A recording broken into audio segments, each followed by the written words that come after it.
This podcast is rated R for realness.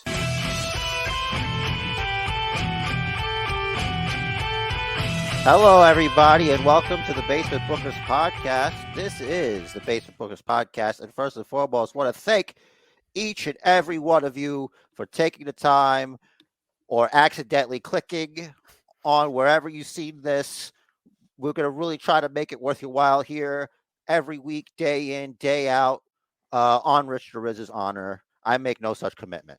But before that, before we get on with the podcast, it's very important that all of you together with us take the time to acknowledge the tribal chief, the head of the table, the war chief, the man himself, Roman Reigns.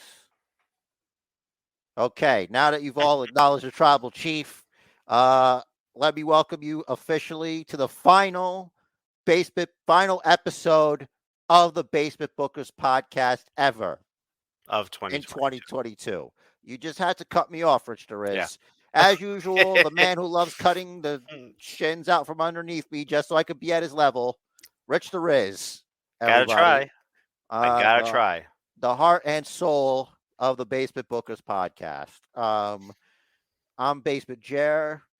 Maybe some might say a letter's missing. We'll see if that's the truth come the end of this podcast.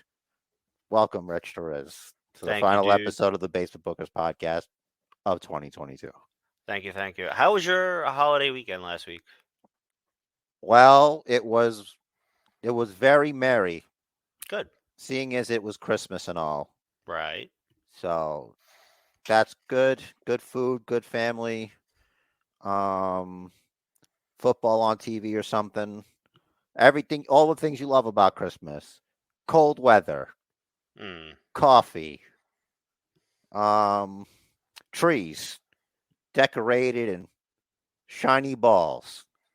And Star Wars ornaments. Maybe a Marvel ornament or two. What about you? Kind of the same, minus the fun ornaments.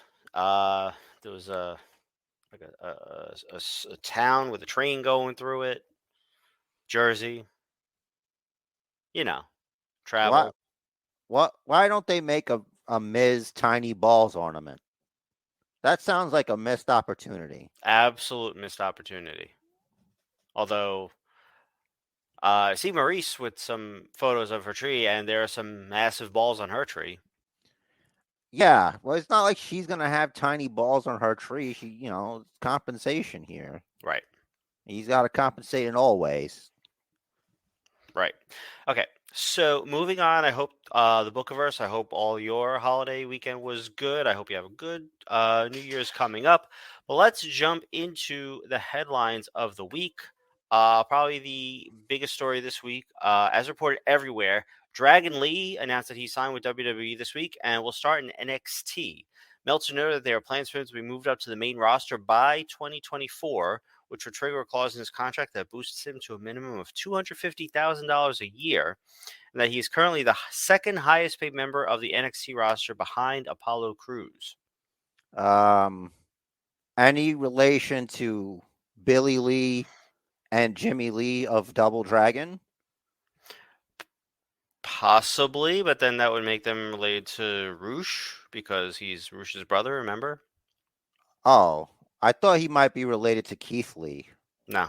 Or Bruce Lee. No. Or Wesley. He could be. He could be related to Wesley. He's not. I saw that meme. It's not. All right. Before we get to the Boo Boo Room, we do have sad news. Mike Tenay broke the news yesterday that Don West passed away at the age of 59 due to his battle with lymphoma. Hearts go out to the family and friends of Don West. The voice of TNA in the mid-aughts or early aughts, I guess. Rich DeRiz's favorite commentator. It's been well documented officially on this podcast. Well documented. Rich has never said a mean thing about Don West ever. Right. On this podcast. It's all Tenay. Yeah, it's all Tenay, who is by all accounts a very nice guy and a hero to me. He is a wrestling historian. So, like, That's right. I'd be interested to talk to Mike today. I just don't want him commentating matches. That's Don't mind Rich the Riz. He's just doing what he wants. all. And now it is time for where is it? Where is the Boo Boo Room? You're a boomer. Get well soon. We want you to get well. I got that. I got you. You did. I am a Pour boomer. one up. I'm not very good at the tech anymore. AJ Styles announced on Twitter today that he broke his ankle at a house show last night.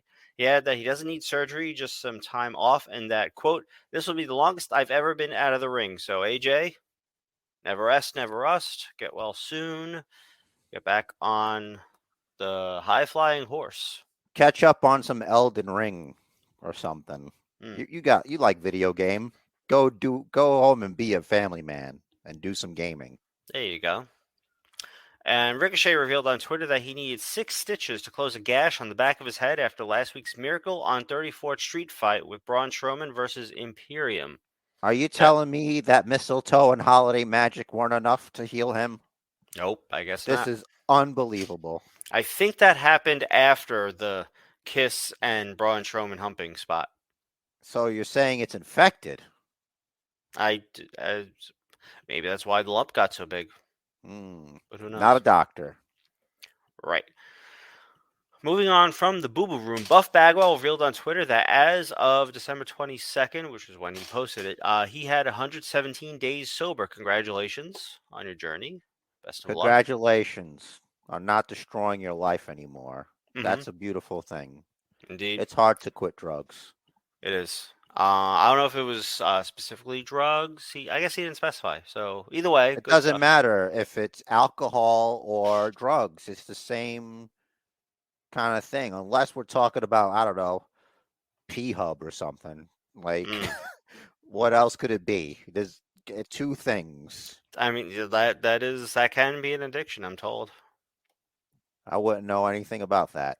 So some people need help for different things, and that's okay as long as you ask for help. There's no shame in that. Indeed. Before you destroy yourself. Need help, get help. That's all you got to do. And last bit of news, at least for now, Lexi Nair announced on Twitter that she and Big Bill are engaged. Big Bill, William Morrissey. Lexi Nair, heir to the Nair fortune, I'm assuming. Yeah. Yo, maybe. It's possible. It is. It is not impossible. All right. Raw was a recap show this week, so we are not going to recap a recap show. It was the best of times. It was the Raw of times. I saw a headline. Cody was there, and people. I interrupted you, but sorry. I was going to say. Yeah. Go ahead. No, you were going to say. I was going to say, like, there was a headline saying, "Oh, Raw was the lowest rated episode of Raw, like, in years." Like, it was a recap show. Like, yeah, we're sorry Cody didn't get us to watch more. Yeah, once we knew it was a recap show, you didn't watch it, right? I started it. I was thinking maybe they'll just do something where it's like kind of like a tribute to the Troops deal, where it's like, wow, what a great year. Let's go to the ring. Check this match out from main event character 1 and main event character 2. All right, back to the studio. You know what I liked about 2022? That kind of format. Mm-hmm. But when that didn't happen, I was like, well, I guess I don't have to watch because I saw all this stuff already. Right. Although I do follow one more person on Instagram now. I was really happy about that too. I was like, wow, this is great. After having to eventually get to Rampage and SmackDown from the week before and everything else, what a welcome respite. Less than 3 hours. It evened out rather nicely. So, moving. Oh, we didn't talk about more SmackDown than that. We didn't talk about SmackDown. No, we didn't, dude. Do you not know? Like, we couldn't. We recorded during SmackDown, I guess. Man. It was after, I think. No, it was Thursday we had to do it because somebody was supposedly. No, we did it early Friday before SmackDown because somebody had parties to go to, and then he found out that there wasn't a party anymore, and we could have done it later. We recorded around 2:00 in the afternoon. SmackDown didn't start until nighttime because we're Eastern. Right. Got it. It was 2:30 to be exact. Okay. So let's start with last week's SmackDown. The opening segment, of course. We had Heyman, we had the Bloodline, the whole It's thing. almost like you don't know how this works anymore. You don't know how this works anymore. Well, I don't know how to It's only been a work week. that. You do that. I know, but you gotta. It's not like I could just throw it in. Like it's not just sitting there just waiting. There's a process. All right. So this is from last week. Tonight. So I have. Shut up. All right. So if you're watching here right now, this is the opening segment. I got most of it. It's in Tony Vision, which is 200% speed. Yep. So I took the liberty of hoping to God that YouTube doesn't smack me down, and let's see what happens here. So this is the first promo. This is from Heyman, okay, and then Sammy's gonna talk. So right now in the ring, you got the Bloodline. They're in the ring. This is for the audio listeners because this is not only on YouTube. It's a Basement Bookers podcast wherever you want to get it. So Bloodline's here, and Heyman's about to lay down some stuff. Here we go. Tonight, the longest reigning tag team champions in history, the Usos, will successfully defend their tag team championships against Hit Row. And ladies and gentlemen, that's not a prediction, that's a spoiler. That's pretty easy. Next week, live from the beautiful, warm city of Tampa, Florida, the Enforcer, the Sergeant at Arms, he who imposes the Bloodline's will upon all others, Solo, will take out Sheamus. Period, exclamation point, end of discussion.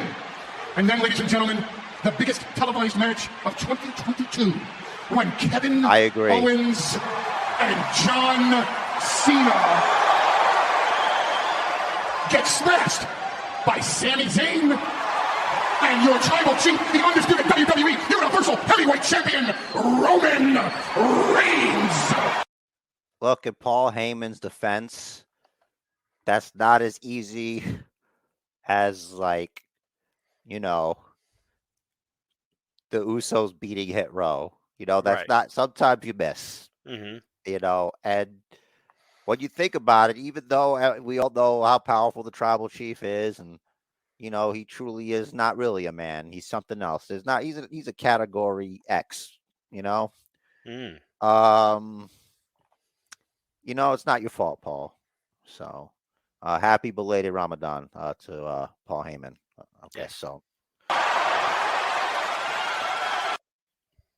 So now Roman's talking, and he's like, "You guys, I'm gonna smash John Cena. I'm gonna smash him so good, he's never gonna ask for another smashing. No other person has ever smashed as much as I smashed."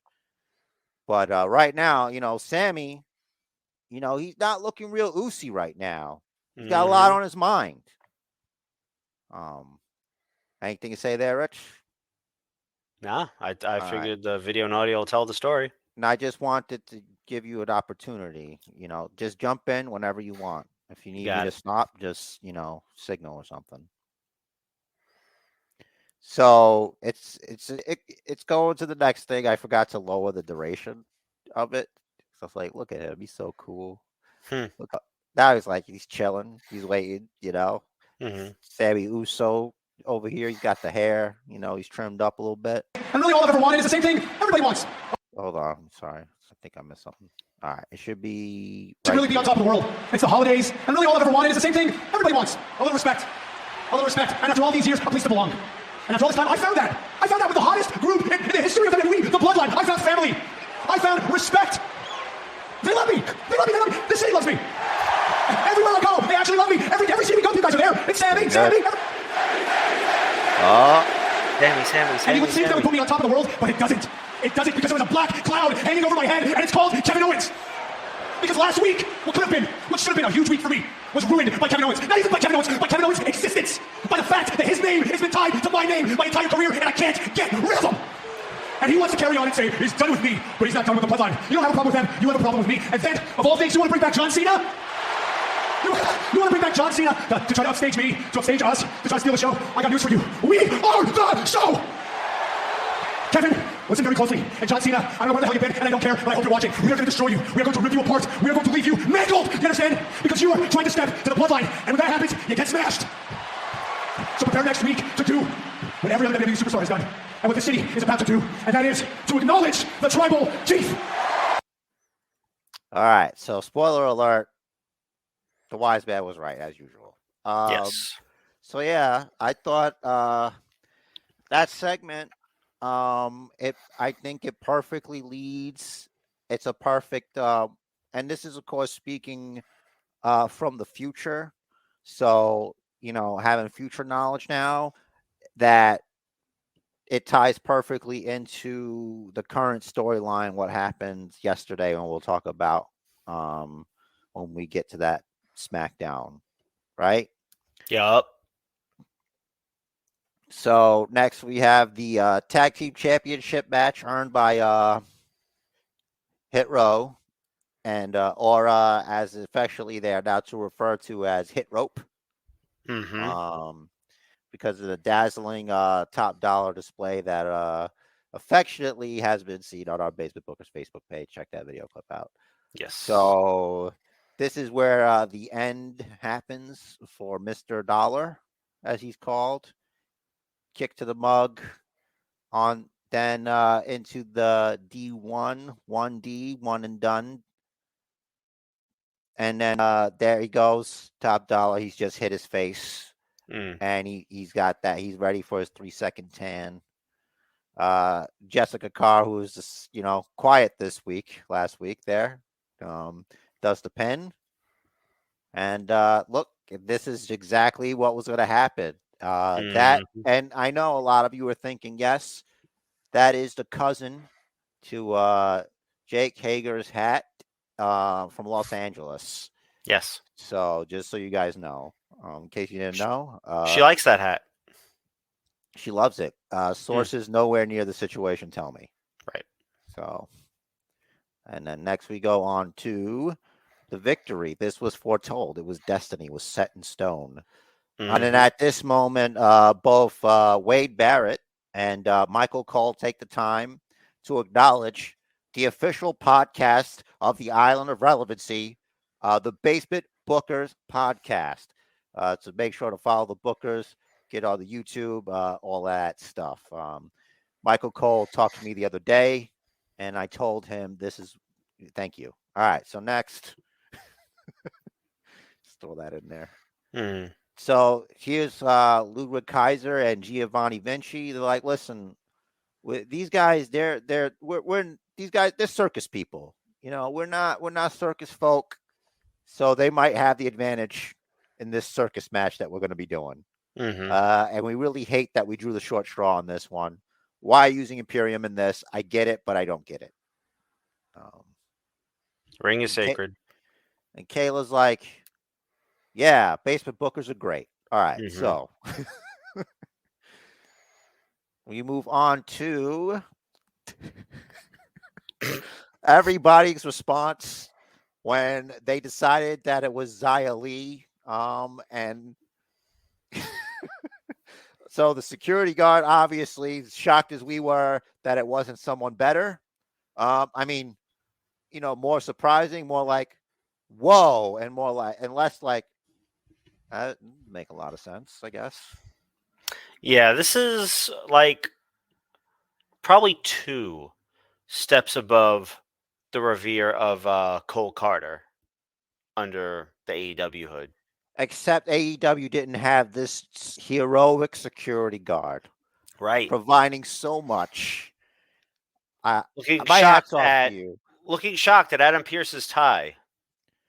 And now I'm introducing the Basement Bookers extra of the how many days it is until we find the next one award to this gentleman. So hats off to you, sir. If you know him, congratulate him for us and acknowledge him. And then we move on to what happens next. And okay, so this is the gauntlet. I've taken the liberty of giving you the end result of each time. So First, Xia Li thanks Emma for coming. Mm-hmm. And the sandwich is in the back. Knee in the chin just She's just laying it down. Then comes Cheekbone. the owner of the middest wizard, the most mid, of course, Tegan Knox. And I don't say that as an insult. I say that as someone who knows his lane. And I'm sure she knows her lane. And yes, she's definitely more impressive than I am. Look at me. I don't take myself seriously, obviously. So yeah, that was, to me, it was like, yeah, that was going to happen anyway.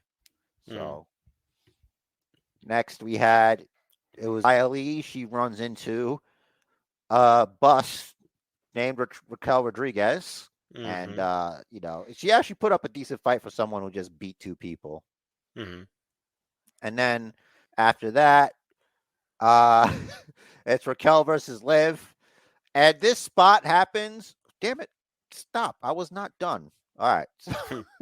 Sorry about that. If you're listening on audio, you should definitely try to check out the YouTube. So at this point, Liv Morgan, right before she's like mid jumping her knees onto Raquel's braced arm, she's like, sorry, Raquel. And then just does it. It's like, oh, well, as long as you said you're sorry, I mean, that's fine. It could end my career, but I guess an apology's fine.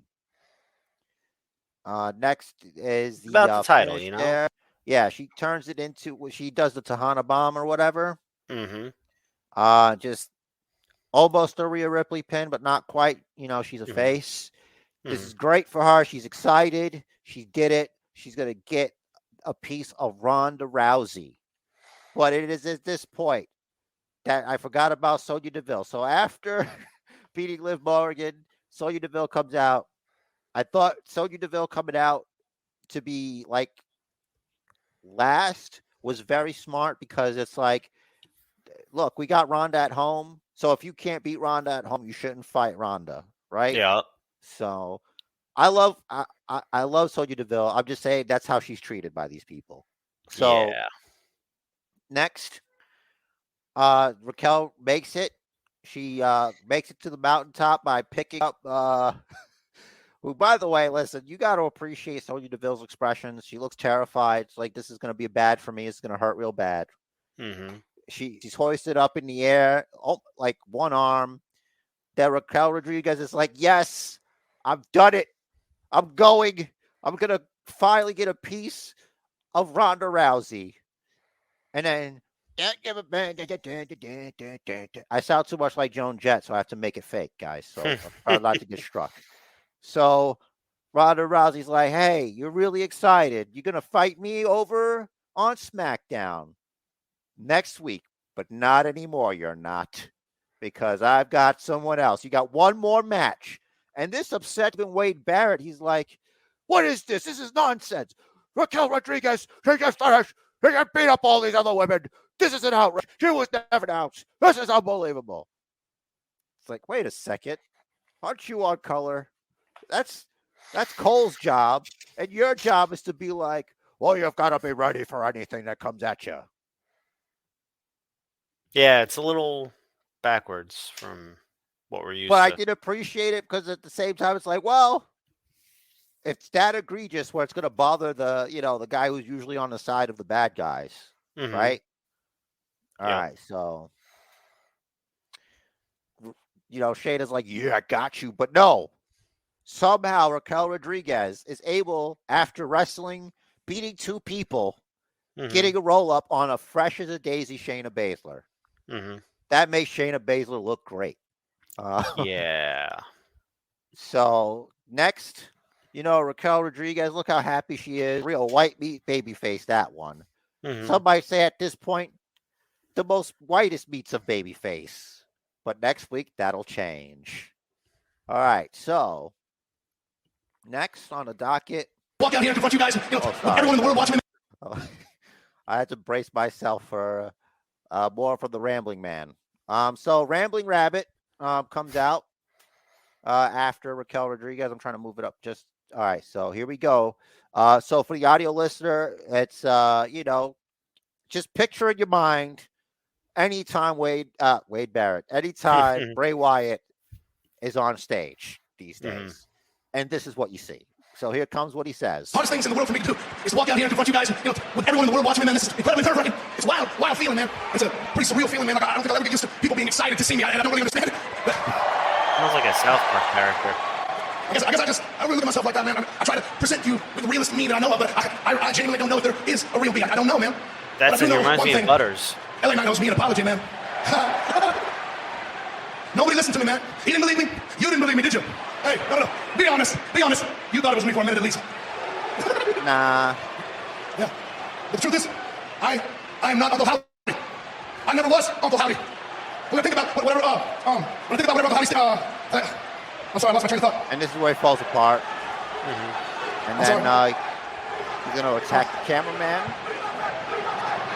They love him, guys. I don't know why. So here he goes. He sticks his filthy fingers. I'm told from sources not close to the situation that Bray Wyatt likes to pull stink palms, but with no chocolate covered pretzels, just his sweaty, nasty fingers. So watch where his hands go during his promos from now on. You will never be able to unsee it. So he's got this poor fella. He even gets him to the mat. He takes him down to the mat to shove his fingers down his throat there. I don't know who this guy is, but this was later. This was during the Rey Mysterio match that happens after. And because Rey Mysterio wrestles Angel Garza. And Scarlett and Karrion Kross, they're like, yeah, look at that. He's so cool. I can't wait to beat his ass. All right. So the next thing that happens is the finish to that match. It was the West Coast Pop, I believe. Whatever. He did a thing. It was a slingshot DDT off the 619. And here, Ricochet and Braun Strowman, they're backstage. They're making plans for after the match tonight. The three of them go out to the Waffle House or something. So whatever happens at the Waffle House stays at the Waffle House. Unless someone records it. Backstage, you have Karrion Kross and Scarlett. And, Scarlett's like, listen, Emma. No, Emma's like, how dare you disrespect a legend like Rey Mysterio? He's older than you. You were probably in short pants when he was wrestling. And I'm sick of your crap. And what's this about talking about my man like that? And then she snapped her fingers. That didn't really happen, but she might as well have. Yeah. So Scarlett's like, I didn't say he was a joke. I said he was a fool. And then the next consequence of that, you stand by your man. And Emma lightly touches. Well, the five thing is stay in the face. Yeah, she Rick James BITCH'd all over Lacey Evans. She did a promo. Her stuff is funny. We'll talk about that later. But Emma just slaps the Jesus out of Scarlett there. And then she wants to hit her back, but Karrion Kross is like, hey, you've got no idea what you've done here. You're going to be real sorry. We're still waiting on that, guys. Just spoiler alert, nothing happened next week. So slow burns. Yeah, I don't mind a little slow burn. So a lot of them happening. Here comes the main event of the evening. I'm going to preface this by saying it was a Christmas episode. It was technically a Christmas episode. Let's give them a little grace here, okay? The annual, they might as well be Miracle at 34th Street Fight or whatever they call it. But before that, how, I love nothing more when the flow of the show is interrupted with this stuff, like a vignette right after the first team comes out. Because then I'm thinking about the poor saps sitting there waiting for the match to start. It's like, all right, I gotta time this where I could go get a beer or a pretzels or whatever and get here before the match is on. So, now we're going back to the dirt. Repackaging of Lacey Evans, 677. She's very happy. She's like, listen, look at me run to the mud. I'm dirty. I'm a real G.I. Jane, but I still got makeup on. Got to look good for the mud people. So then we got to Your favorite the spot, the ballerina match spot. proper. My favorite spot? Yeah. That's not my favorite spot. Are you There's sure? something worse That's than not what you that. told me. Oh, okay. So no, that to me was creepy. It's like, man, they trapped this poor woman in a box. That's I don't remember her name. She's one of the um generically named NXT talent that we I, don't see often. yeah, I don't know why it is that they decided to open up presents. I guess it's like, whoa, there's a ballerina here for one of us. Mhm. Maybe I get something. Maybe Mhm. Giovanni Vinci's like, hey man, maybe we can just hang out afterwards and also go to the Waffle House. Hmm. So then, lo and behold, what a surprise. Two, like, I don't know how they got the money for this, with maybe all the budget cuts and less money to pay to Vince's mistresses, but they were able to get like these mechanical nutcrackers that look like the NXT champions, complete with Mhm. authentic NXT championship belts, Rich Torres. Yeah, I mean, it's amazing what they can do now. It's incredible. And what happens next can be the obvious thing, because they're not just wooden soldiers, Rich Torres. They're nutcrackers. That's right. That's right. Of course, first Xavier Woods just, was activated. I guess our buddy over here, what's his name again? Kaiser. Ludwig Kaiser. He wasn't aware of how to function this thing and got some ding dong Push right the in wrong there. button. And Giovanni Vinci just watches. Two men who believe the ring is sacred and don't like circus crap. Well, they're not near the ring. They're out of their element. Yeah. You deserve the tribal chief's disapproval, Rich Torres. Me? What I do? You for even like protecting this. All right. So, of course, you know what happens next.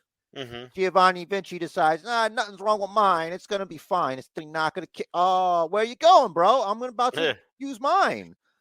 What a ding! And then I didn't hit play. Sorry. And then then comes the other ding. Because the ring is sacred. Ding to the dong. I guess I didn't get it. All right, I forgot to drag and drop. All right, so he got kicked in the balls too. Strowman was like, whatever, they're helping me. And then comes the prelude to the Waffle House.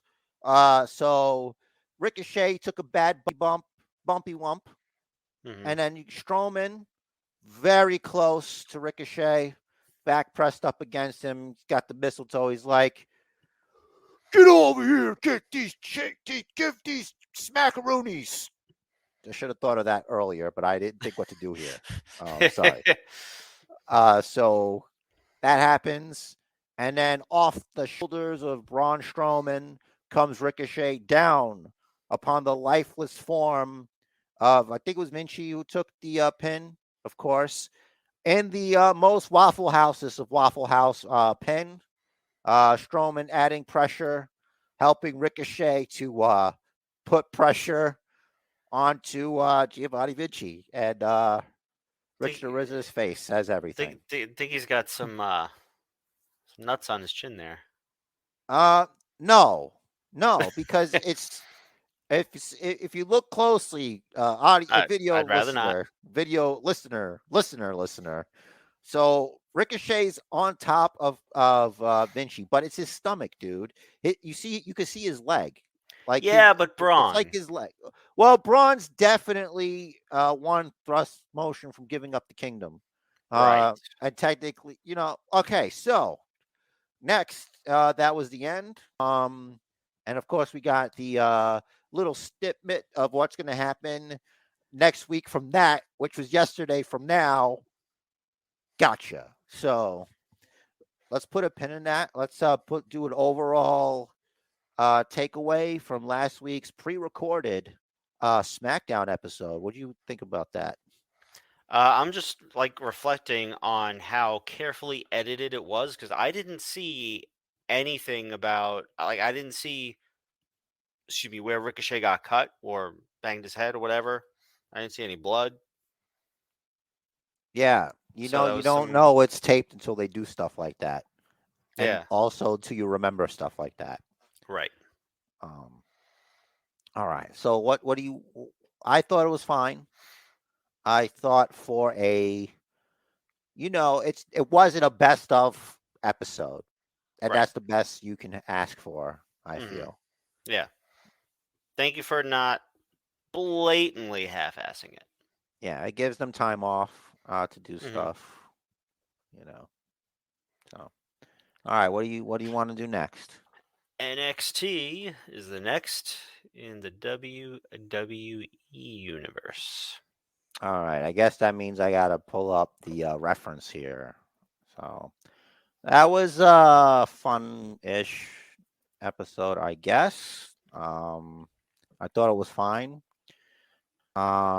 So let's pause this before it goes too fast. So, sorry, I don't have my glasses on because it's too much glare, but not as much glare off of my forehead. Um, so okay. So we get an old school promo duel basically. So first is the Creed brothers, and they're like, we're so pumped up right now. We can't get any more pumped. We're definitely jock varsity guys right now. hmm The basic B of jock. That's us. hmm So this was a one-on-one. It wasn't a tag team match. JD McDonough, of course, the would have been a serial killer if he didn't find professional wrestling kind hmm of guy. Uh, listen to his promos and fight me. All right, if you don't believe this. hmm Luckily, he found professional wrestling, and many people were left to live happy lives. And this was one with what Rich DeRiz refers to. This is where it turned around when JD McDonough missed over off the top rope deal that we just showed there. Hits the ground, and this allows Julius to just drop him like a sack of potatoes. And after that, gets an unnecessary clothesline. hmm Is that the name of the move? According to his card in Supercard, yes. It has never been called that on air, though. Because when you put that, I'm like, damn, dude. I guess you just thought he should have finished him before then. It was like, oh, okay. I guess it is the name. Yeah. Because like the way you put it's like it's just unnecessary. Yeah. This I is mean, I think that's barbaric. probably what's behind it. But they, tell me. It's They like haven't told me yet. unnecessary roughness, Yeah. you know. hmm So Well, that was unnecessary. yeah. So after that, we go backstage. I almost skipped out on my favorite tag team on NXT, Indashir. hmm Real gentlemen. They're like, yeah, you got all right. I'm not saying this is what they said, but they might as well said this. Good job winning by yourself in a singles match. What would you being tag team guys? We'll see how good you do in a match against an actual tag team. Because you tag team guys. Stop fighting singles matches. We're not interested. Uh, that is not what was said. But Rich, would you agree? Or am I just like a crazy person? No, that's a good summary. All right. So we go backstage. And once again, discount Garuch over here hmm with Mackenzie. And this is Tony Stacks, right? hmm Yep. Yes, I got it. The other Tony generic Stacks. guy, right? No, it's not Tony. It's Something Stacks. I got Stacks. Tatum. All right, so Stacks. Channing Stacks. Channing. I don't what Stacks, the guy with the vein in his neck right now from the steroids, probably Channing allegedly. Stacks Lorenzo. Okay, all right. I'm not going to remember. You know why? They're going to change his name. He needs a name change. It's going to happen. Yeah. All right. They should just call him Stacks. He's Like like, they good kind of luck. do. He's kissing the ring. He's like, Mhm. good luck tonight in your match. I've got your back with until the end. D'Angelo says, forget about it. Fedora jacket. All right. So after that, we move on to the bit here. It's the generation of Jade herself, who I think is every time I see her, it looks like she's doing something different with her outfits and stuff, Mm-hmm. and she just looks meaner. That's good, but she always has a prop with her. It's a Like kendo lately, stick. yeah, lately it's been the kendo stick. Before the kendo stick, when she was a face, was the skateboard. Wow, 2 props. You're treating her like she's Carrot Top, like she's coming out with a new thing every week. Like she's been doing this a little bit longer than that. Give her a little credit, jeez. Yeah. Just because she's not answering your DMs, she's not going to do the Basement Bookers podcast interview. You don't know that. Sources close to the situation tells me there's a chance. All right, so Wendy choose her opponent, and before the match starts again, my favorite thing, a promo while someone's going in, so everybody's like, all right, I guess we're going to sit around. Mm-hmm. Poor Cora Jade's going to what? Swing her stupid kendo stick around, get some practice shots against. You know what? They should just throw someone in there with her and just have her beat them with a kendo stick just for the audience. You know? So we get a nothing promo from Shizm. I don't recall if I think I decided I'm going to waste a chance of getting smacked up the head by YouTube by getting what they said. Because basically it's going to be, it's the, with 4 branches of a tree or something. Roots. Yeah, I was close. And they might as well be 4 branches of a tree, right? Mhm. So, wait, hold on a sec. I just noticed Joe Gacy's like, you're the Rock's daughter. What are you doing here with us? You have so much more potential. He looks like, if you're not seeing it, it looks like a guy with a lot of questions, is all I'm saying. Yeah. I think he's more like, you could do better than that, right? Yeah. Right? So, like, because there's 4 of them, I don't know what the other masks have sins on them. It's like, listen, if you're going to put, like, deadly sins on your masks, you need 7 people. One's greed. I don't remember the 4th. Wrath, We're pride, looking at their greed. We got to think about, like, what their message is. It can't be sloth. Joe Gacy's testament to that. It's got to be. wrong. You're wrong, dude. This podcast is rated R for comedy. Listen, so like joke. Kevin Owens, Keith Lee, they're both as big as him, and he's as athletic as they are. He's actually in better shape than Keith Lee and Bray Wyatt. And Bray I Wyatt. would argue. Can we get a Bray Wyatt match though? No, only if you're at the Garden. Okay. So next we have. I lingered on this way too long. Okay, so Wendy Chu, she wrestles the match. Damn it. She wins the match. I thought Wendy Chu would lose.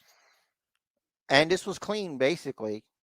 Yeah. So I think Cora Jade might be on her way to the main roster. Wow. That's maybe. I don't know. I mean, I guess, I don't know. Lose this match and then you're in a feud with the champion? I What are you just think looking she'll down do at? something else. Is there something cool on your desk? Not at all. Oh, Just my okay. ADD. All right.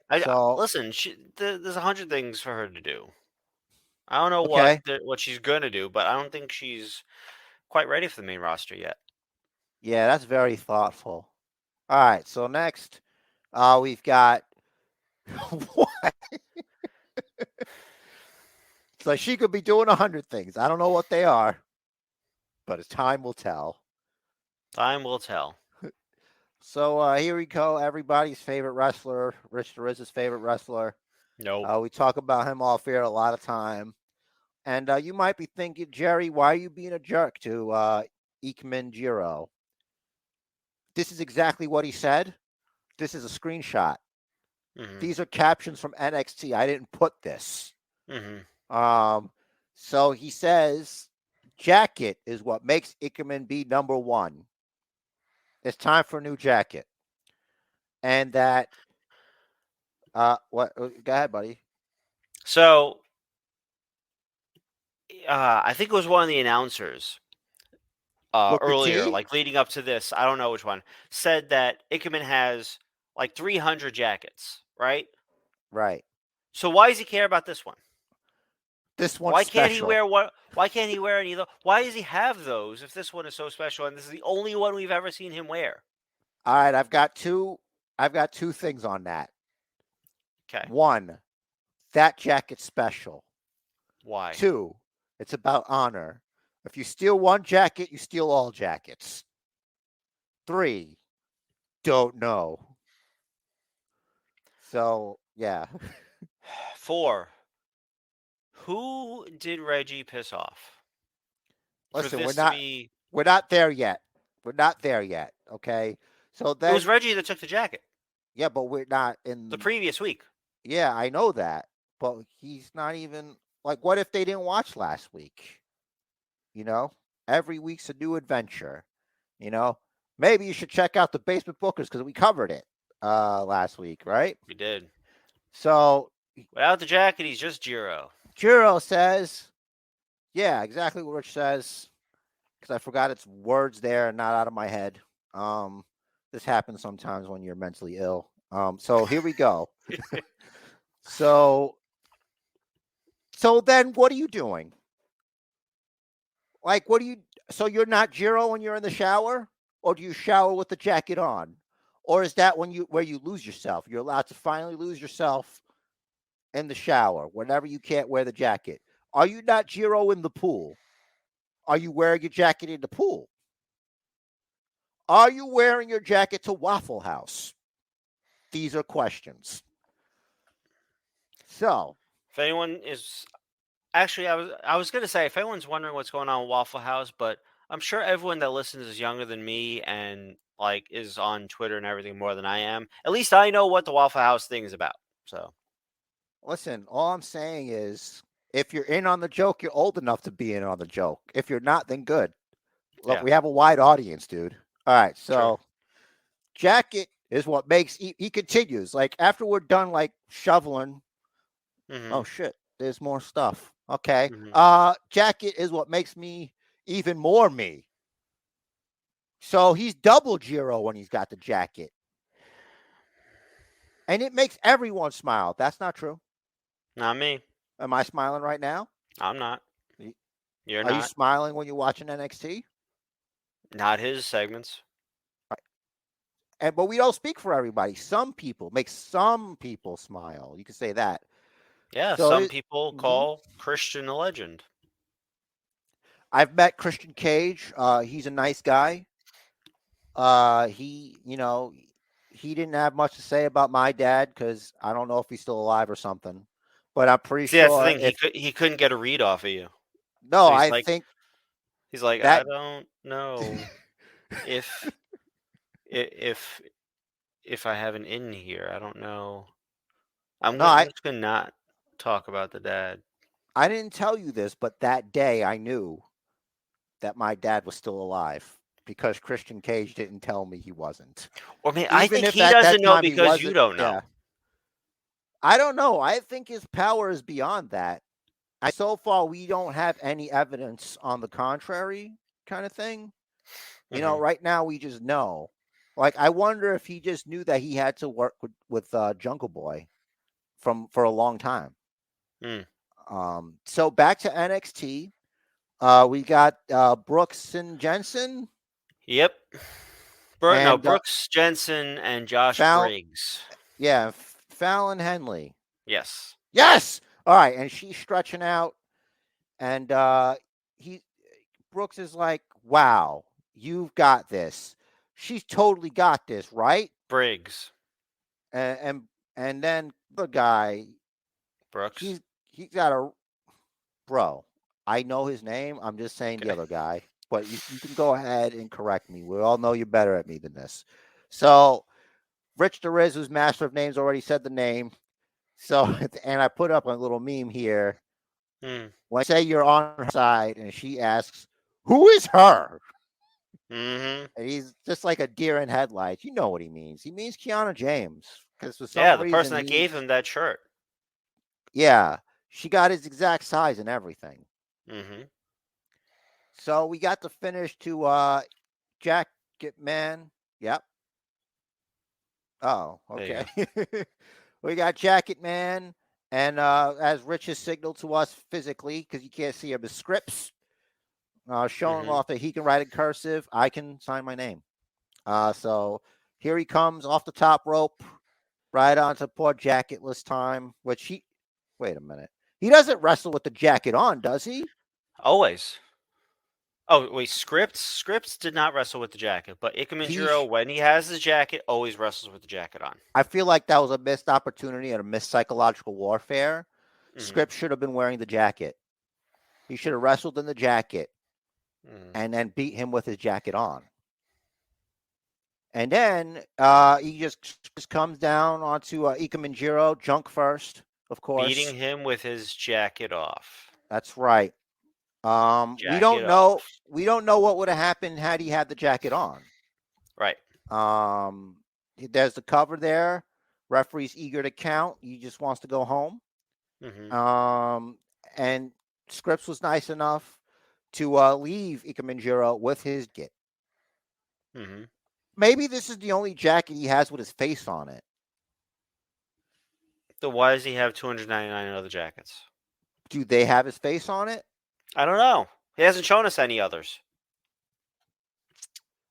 I think that whole jacket count is made up. So sounds like misinformation to me. So next. So, damn it. Sorry. So another promo with Oro Mensa, who At the club, somehow not seeing Caden Carter and Time and Chance. we don't know. We didn't get footage of that. So unfortunately, instead of getting a new gimmick, I figured he'd be like a real smart like member of Mensa or something. No. We have, for what all intents and purposes may be, the single most creative character in the history of wrestling, another dance guy. Congratulations to us. We've really Right. gone a long way since No Way Jose. All right. So he's more of a club guy, I guess. Mhm. And I believe what I said. He is down to clown.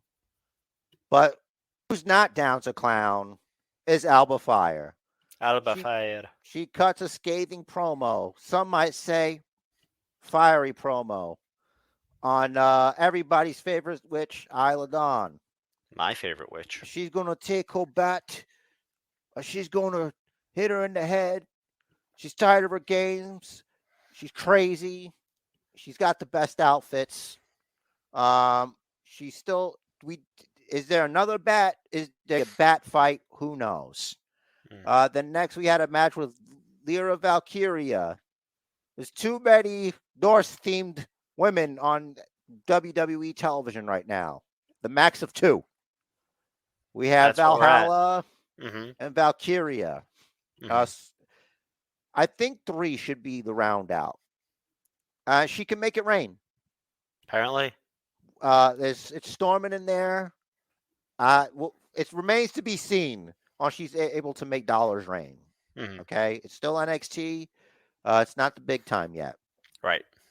So she goes against Ash Legends, everybody's favorite. Rich the Riz was telling me the other day. Nope. And she wins the Valkyria off the top rope, gets that pin, and everybody goes home happy from that match. Next, Toxic Attraction doing revisionist history. Bad Heroes never existed. They didn't Like revise any history. They just didn't mention her because they're moving on without her. That was the point of this promo, and I appreciated it. the fact that they don't acknowledge the gaping hole in the unit is not cool to me. Well, what are they going to do? You got to acknowledge it. It's so dumb to act like something didn't happen when it did. Like you could mention that you're leaderless. Like it should be storyline. You should include it in the story. You should have a narrative. To me, we're all old enough and smart enough. Vince is not in charge anymore. You know what I mean? Mm-hmm. So I don't know. I guess we can disagree. We could always disagree. That's the way it is. But I just don't Oh, we think this can't. was. No, we can't. This is. What do you think this is? Some kind of echo chamber? What? What? What? Huh? Huh? No, because everybody was wedding LA Knight. It was No, I just know. last night I'm I know. referencing to. I know. I was You echoing couldn't just keep briefly. going with me? I hate it. All right. So they're like, listen, we're the baddest bees on the block now. We're going to getting excited. We're going to get those belts back. And we cut to Braun Breaker, who's just watching that on television. He's very excited right now. No core to be found, so he's not in trouble. She doesn't watch replays of NXT. Right. He's like, I can't believe that jerk Grayson Waller did what he did. And it's no surprise that he's ran away in Australia somewhere. It's almost like I've seen the next few minutes of NXT, but here we are. And at New Year's Evil, I'm going to break him off. So after that, immediately after, Grayson Wall ran off to Australia. He's in an undisclosed location. He's talking about how great was it Melbourne or Sydney? One of those is just Sydney. the best. Yeah, the other one. And he's like, look, I'm brave. I wear shirts. Then came schism, schism, bajism, face masks. They're all excited. All right, there's 4 of them. Well, what's with the peace signs? It's all very confusing. All right. It doesn't seem to tie together. I feel like the peace sign is a throwback to Joe Gacy's initial gimmick of 2 parts of a peace and whole or love. something. Yeah. No, just it was all about peace, love, and inclusivity, and it changed, but they're still doing the peace sign, and it doesn't exactly make sense. All right. So during this match, by the way, it's those guys versus Odyssey Jones. It's give me a second here. There we go. It's Enough. Is it pronounced enough like you're enough? Idris Enofe.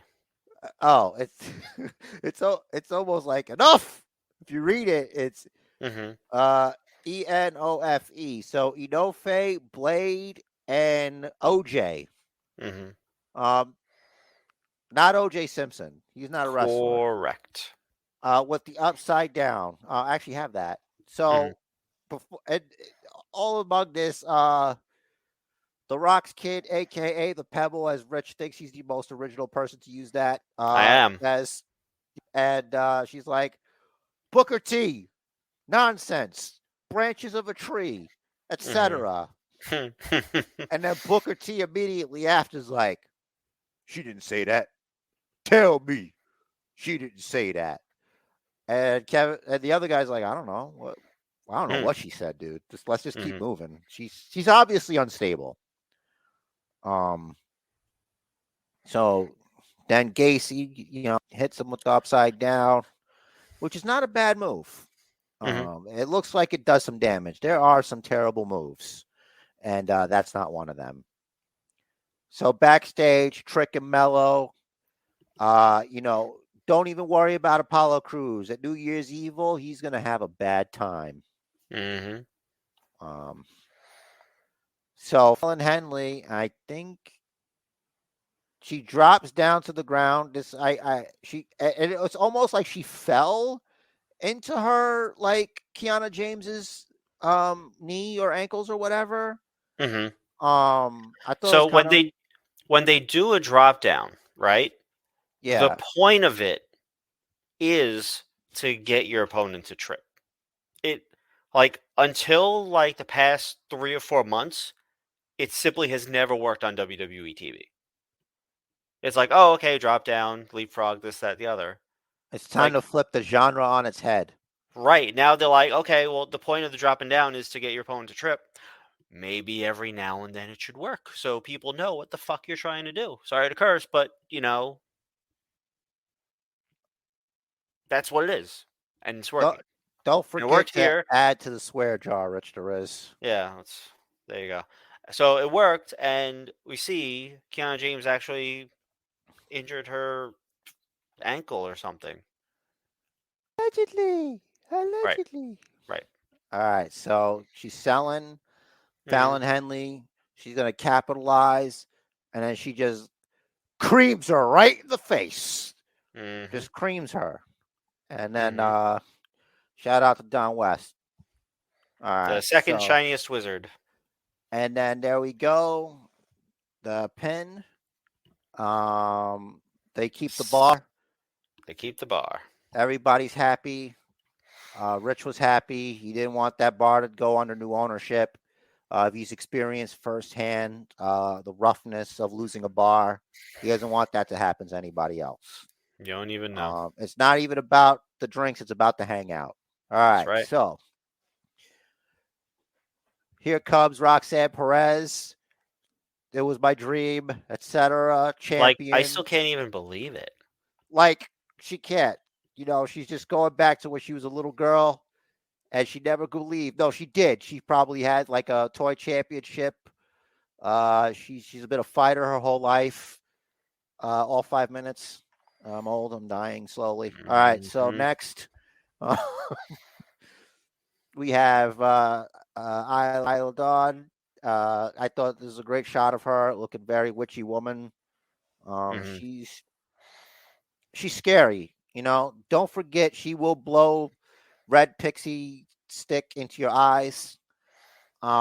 Immediately after that, we have the Drew Gulak. Before you move on, I just want to say regarding Isla Dawn's presentation, like the witch thing, I really love their presentation of Isla Dawn in this with this character because the witch presentation could be really hokey. They're not doing it hokey. They're making sure that she's seen as a credible threat and that, maybe she doesn't have powers, but this mist will do this. This powder will do that. There's a little bit of explanation to it. So She's committing biological atrocities, Rich Derez. She's got to be stopped, and Alba is going to be the one to do it. I'm here for it. And listen, I like how once again, as has often happened in uh relatively, I won't say major feuds, but like long-term feuds, we're each on opposite sides. I know Isla you. Dawn, I know yeah. you like you some Kaylee Ray, the Alba Fire. I am Team Isla Dawn. I'm just going by the storyline. Like, Hmm. I think at this point, like, the good guys got to win, right? I mean, not in this situation, I think. But I wanted to say is Isla Dawn is what you get when you do the Alexa Bliss thing well. Hmm. I feel like it's better. And unfortunately, hopefully, what she could make that transition to the main roster and keep her intact. Hmm. But hopefully, the fact that Alexa made that kind of thing, which is two different things, but still like spooky chick, kind of like well, maybe Alexa with the bar, so hopefully she could raise it. Isla Dawn can, if that makes any Hmm. sense. Um, so Drew Gulak is teaching his prized student, the Steve Wilkos of NXT.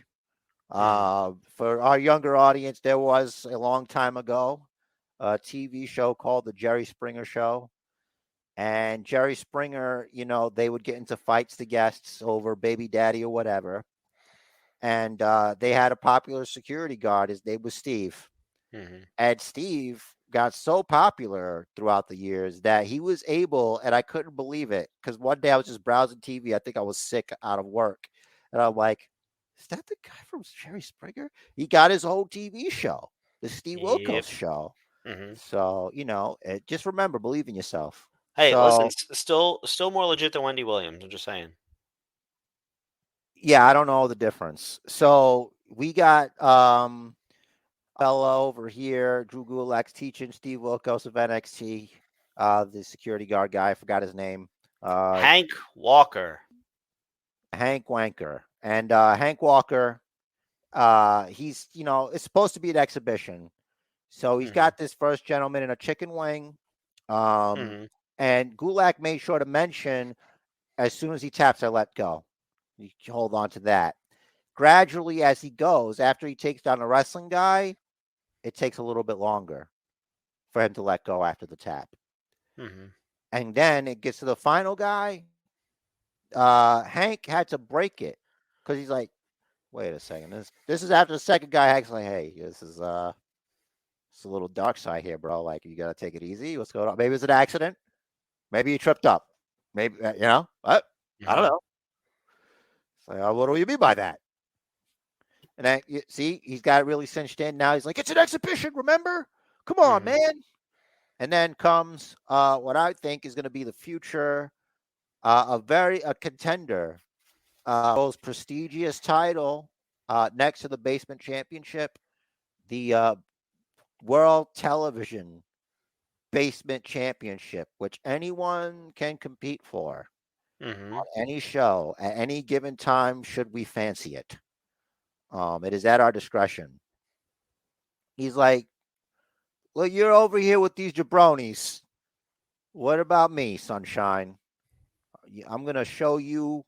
I'm going to actually embarrass your student instead. But he called him Flower.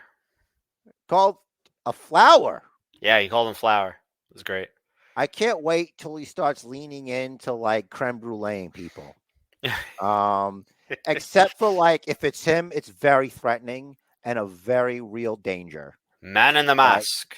Yeah, like what Regal's doing, it's playful. But this guy, it's like, I'm gonna wind up on an episode of Special Victims. This man is very scary. He might hide and rank someone. I don't want to be in the ring with this guy, is what I'm saying. Yeah.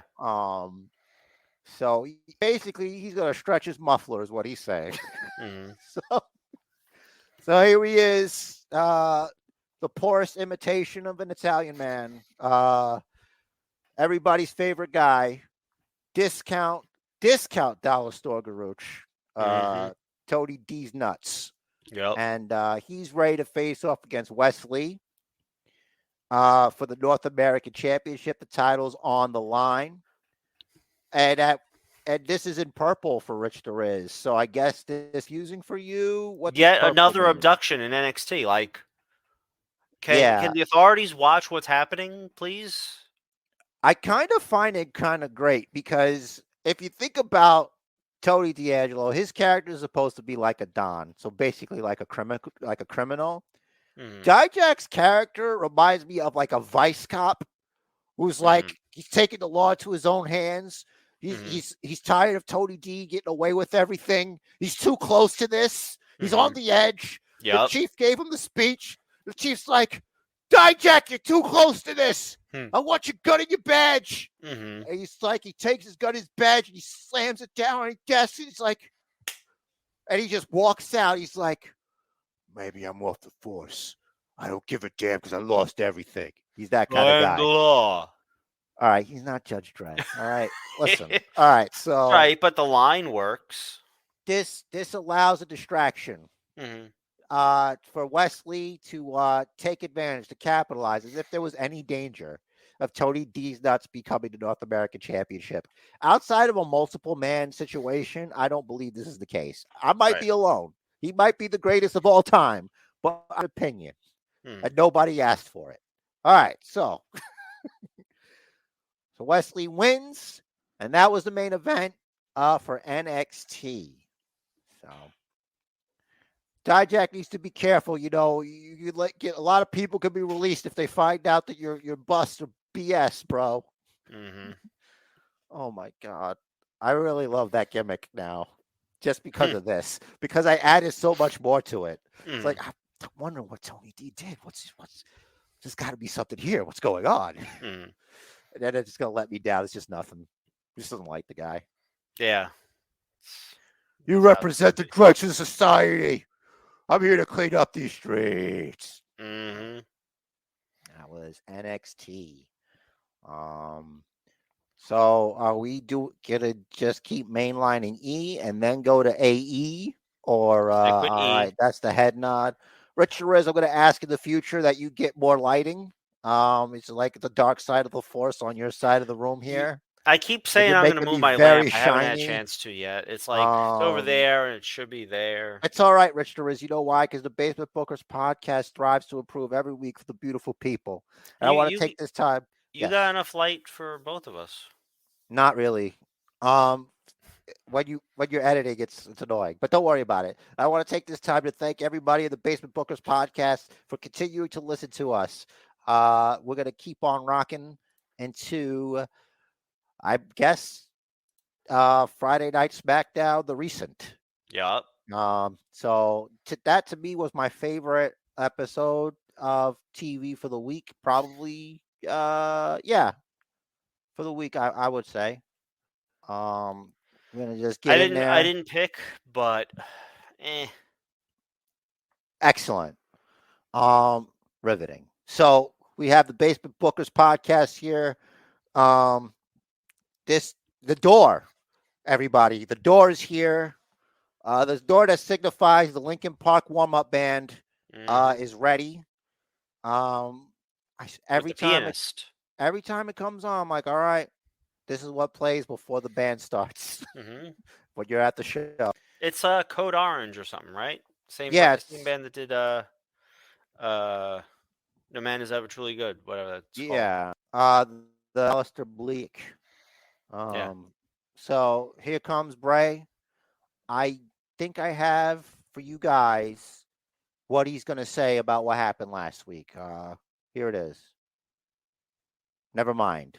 So, Mm. psych. So, Bray Wyatt's like, I tried to tell you guys, boy, what I'm so happy, and you guys, and I can't believe it, all the love, etc. Basically, what happened last week, what he said, is the same thing. Yep. I'm sorry to the guy that I almost killed with my fingers. I promise not to stink palm again, at least Mhm. until next time.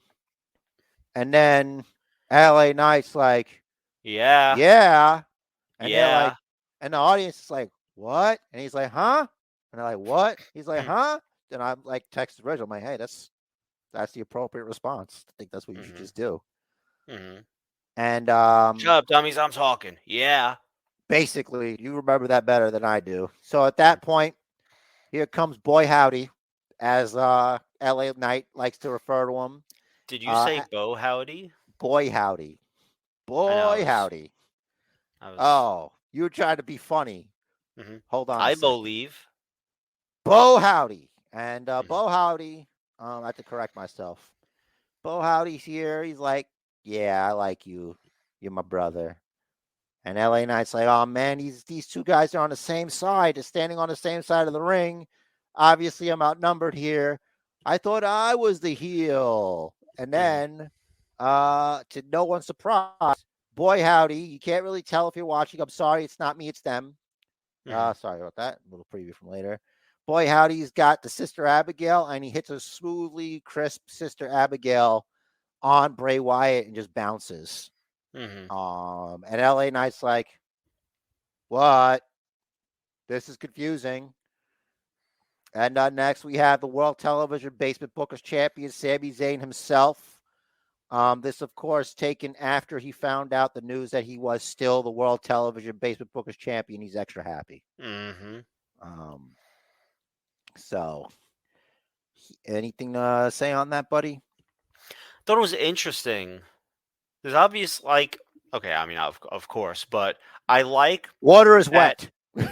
right. I like that there is an alluded to but not overtly discussed backstory of, well, maybe Roman might not want to see you. So Heyman, you go out there and stall him. Right. That's coming up next in Yeah. the sequence here. He's super stoked. He's gonna run. He's runs into Paul Heyman. Of course, wishing Paul Heyman. Heyman says to Sami Zayn, he's like, "Hey, happy Hanukkah?" To Mhm. which Sami Zayn's like, "Yeah, happy Ramadan." Yeah. If you don't know, now you know. Mhm. So he's like, "Hey, I'm ready to see the tribal chief," and Heyman's like, maybe you should the optics of that whole Sammy chant thing is kind of weird, bro. Like, Mhm. the optics, like Rich Torres had said earlier. Mhm. You gotta, let's just chill when you come in. So next we have the world's whitest man, Mhm. Sheamus. Yeah, that light is Uh, not aimed at him. That light is emanating from him. yeah. Thank you, Rich. If you're not Welcome. watching, you're not seeing what's happened, and it's true. You won't. Anytime you watch SmackDown, I know it could be really like daunting, but it is off of him. Mhm. It's not on. It's very true. I've seen it. It's incredible. All right, so then he comes out and he's gonna face the street champion. Mhm. Uh, Solo Sikoa. I love how Samantha Irvin says his name. It's great. Samantha Solo. Irvin could do no wrong. Let's just mention Correct. when you could just say what she does not. Like if she's the only time we should really do is like she did this one wrong. It's never gonna happen. Right. It's never gonna happen. It could Mhm. be anyone. She So even had a unique um announce for Cena. yeah, there's a level to I don't know who's helping her, who's training her, or what, but she's great. Mhm. So here we got Solo Sikoa. Solo Sikoa to me is like if you read comic books and stuff, like they had Crisis on Infinite Earths. That's what like DC Comics, they'll like reboot the universe and like the heroes will come back. They'll be like different, like a Mhm. different version of them. On like Marvel after Secret Wars, like they did a whole like redo and it's like the ultimate universe and stuff. And it's like they have different versions of characters. Mhm. This is the ultimate universe of Umaga, basically, is what Mhm. Solo is. Yep. It's like a way, like at least in this situation, it's not. I'm not saying he's better. I'm just saying he does the previous character justice. Like he's his own guy. I'm Mhm. not saying he's like a bootleg or anything like that. I'm not saying anything disrespectful like that because I'm afraid of him. But the street champion, it's a little bit better because there's more to him. Do you He's think not just yes. do you think when Solo's on screen and like Manu and his family are watching from home, they look at Manu and they're like, "This is what you should have been." Um, I don't know. I'd like to think that he's his own man. Certainly. We don't know what Manu's been up to. He's probably Mhm. really happy. And if he wants to be on the Basement Bookers podcast, that'd be great too. Basementbookers@gmail.com. Yeah, Rich only needs 5 minutes. Just ask him; he'll tell you. What do you mean So by that? next,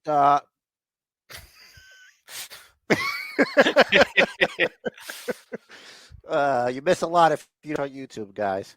So at a banger of a match, you got to appreciate the fact that like I don't remember it was Cole or Wade Barrett's like, I wonder if Ted beats the Balor, it could be a submission move. But Wade Barrett's like, well, it's outside the ropes, so no. No, I Uh, said that.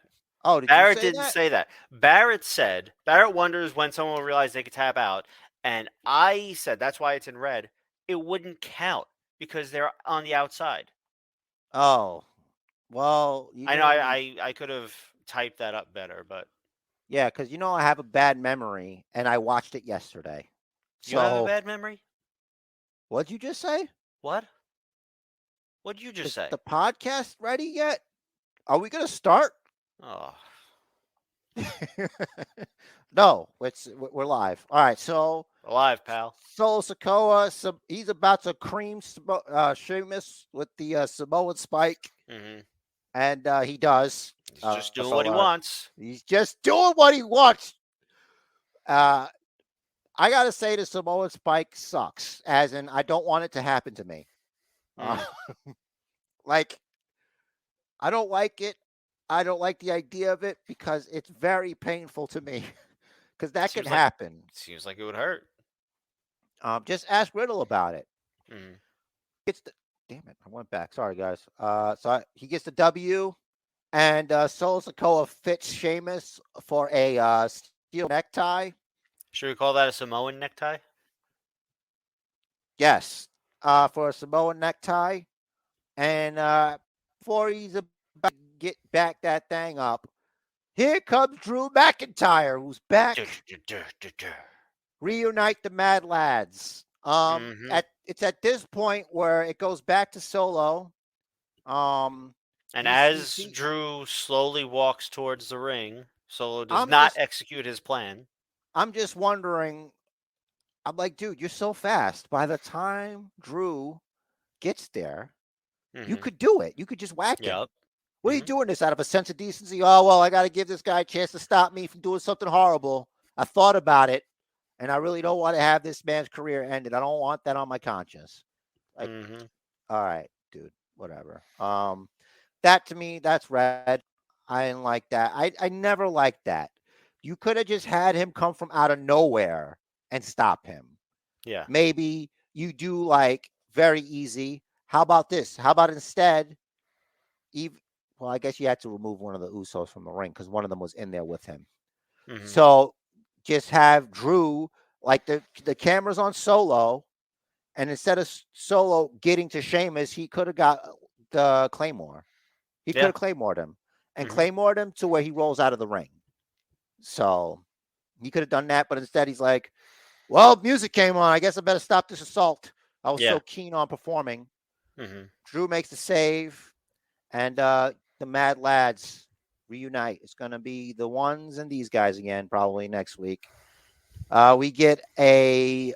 Oh, did you have anything to say on that segment? I'm sorry. No, If I'm going too fast, you want me to slow down? Let me know. I'm good.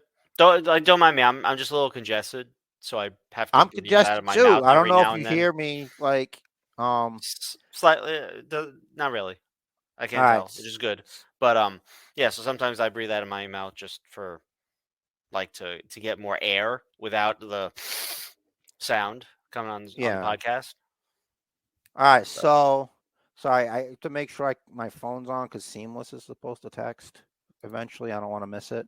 All nice. right. So this is a flashback from last week. Rhonda, she's like, you won all these matches, but I got one more for you. I Hmm. thought that was. This leads into the The Rich's backflex. favorite segment. Yeah, I always have to do this because it's like, look, she's very proud of that, and I think it should be highlighted on this program. She's still bandaged up. The arm's still bandaged up. She's not 100% recovered. I think the announcers should put over how muscular her back is because I feel like the general audience that might the audience that doesn't know about working out and how difficult it is to get like ripped back muscles like that, like they don't know what the hell she's doing, you know? The problem with that for me is I get the gimmick, but you have Rhea Ripley Hmm. and Bianca Belair. Yeah. And I say she goes third. And this is not like one of those like misogynist, like tier list type things. It's like when I say, I mean like I'll 1.1, 1.2, and 1.3. Yeah. That's how it is. Hmm. You know what I mean? Like there's always, I'm sorry, it's just the way it is. Hmm. Not everybody's, not all men are created equal. And I ain't normal. Well, they say all men are created equal, but I ain't normal. Or women. So Hmm. Raquel Rodriguez and Ronda Rousey. Ronda, she's an intimidating presence. However, let's not forget that yesterday was the anniversary of her no longer being the baddest woman on the planet. That's When right. Amanda Nunes beat the brakes off of her. You can check that out on the Basement Bookers podcast.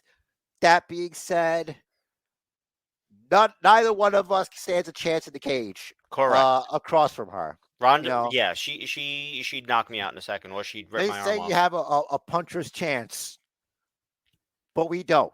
I So, don't. You have a better chance than I do with the VR boxing you've been doing.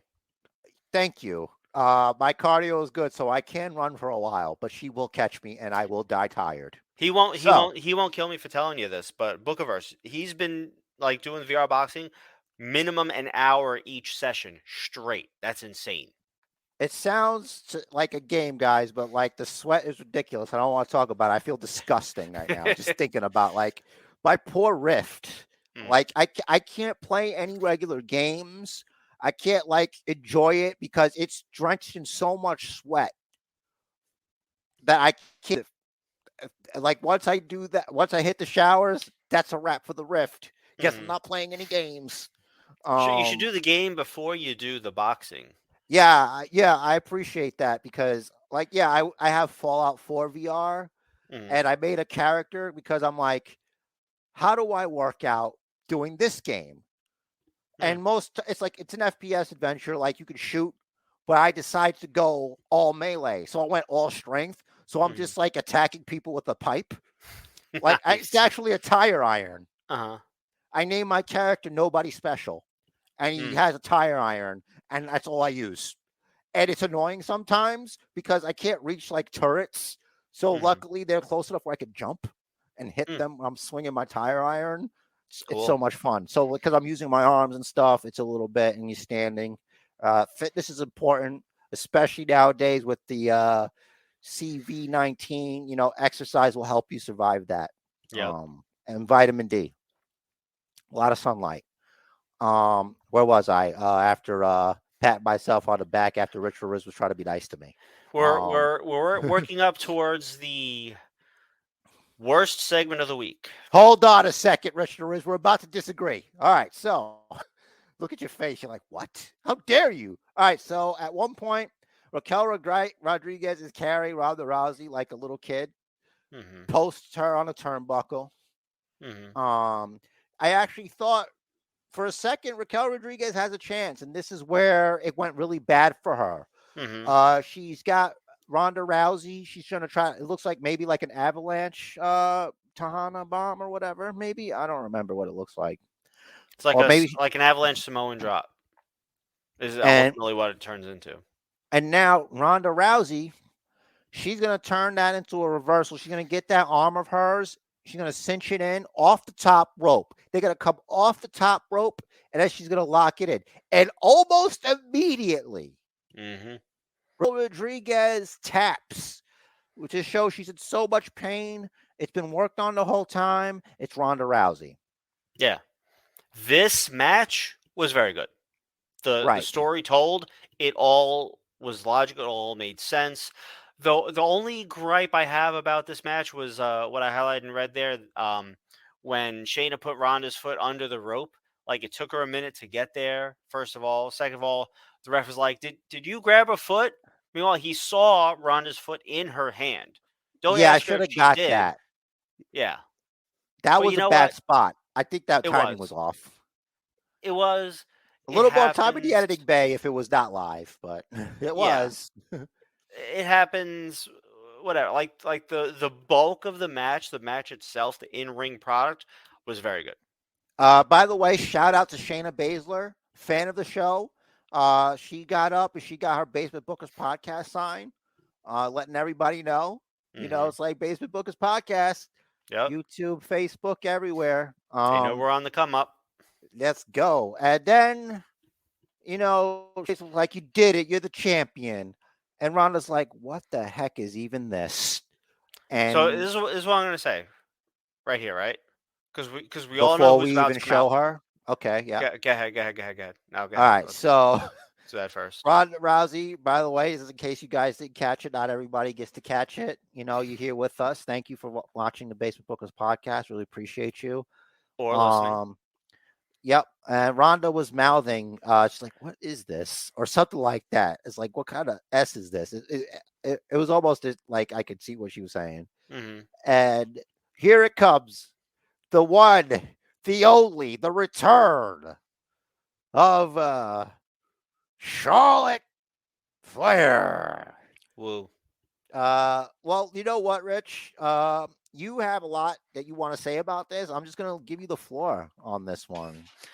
Like, really, all I want to say is I wasn't expecting Charlotte to come back tonight. One right? second. Go ahead. I just want you to know I have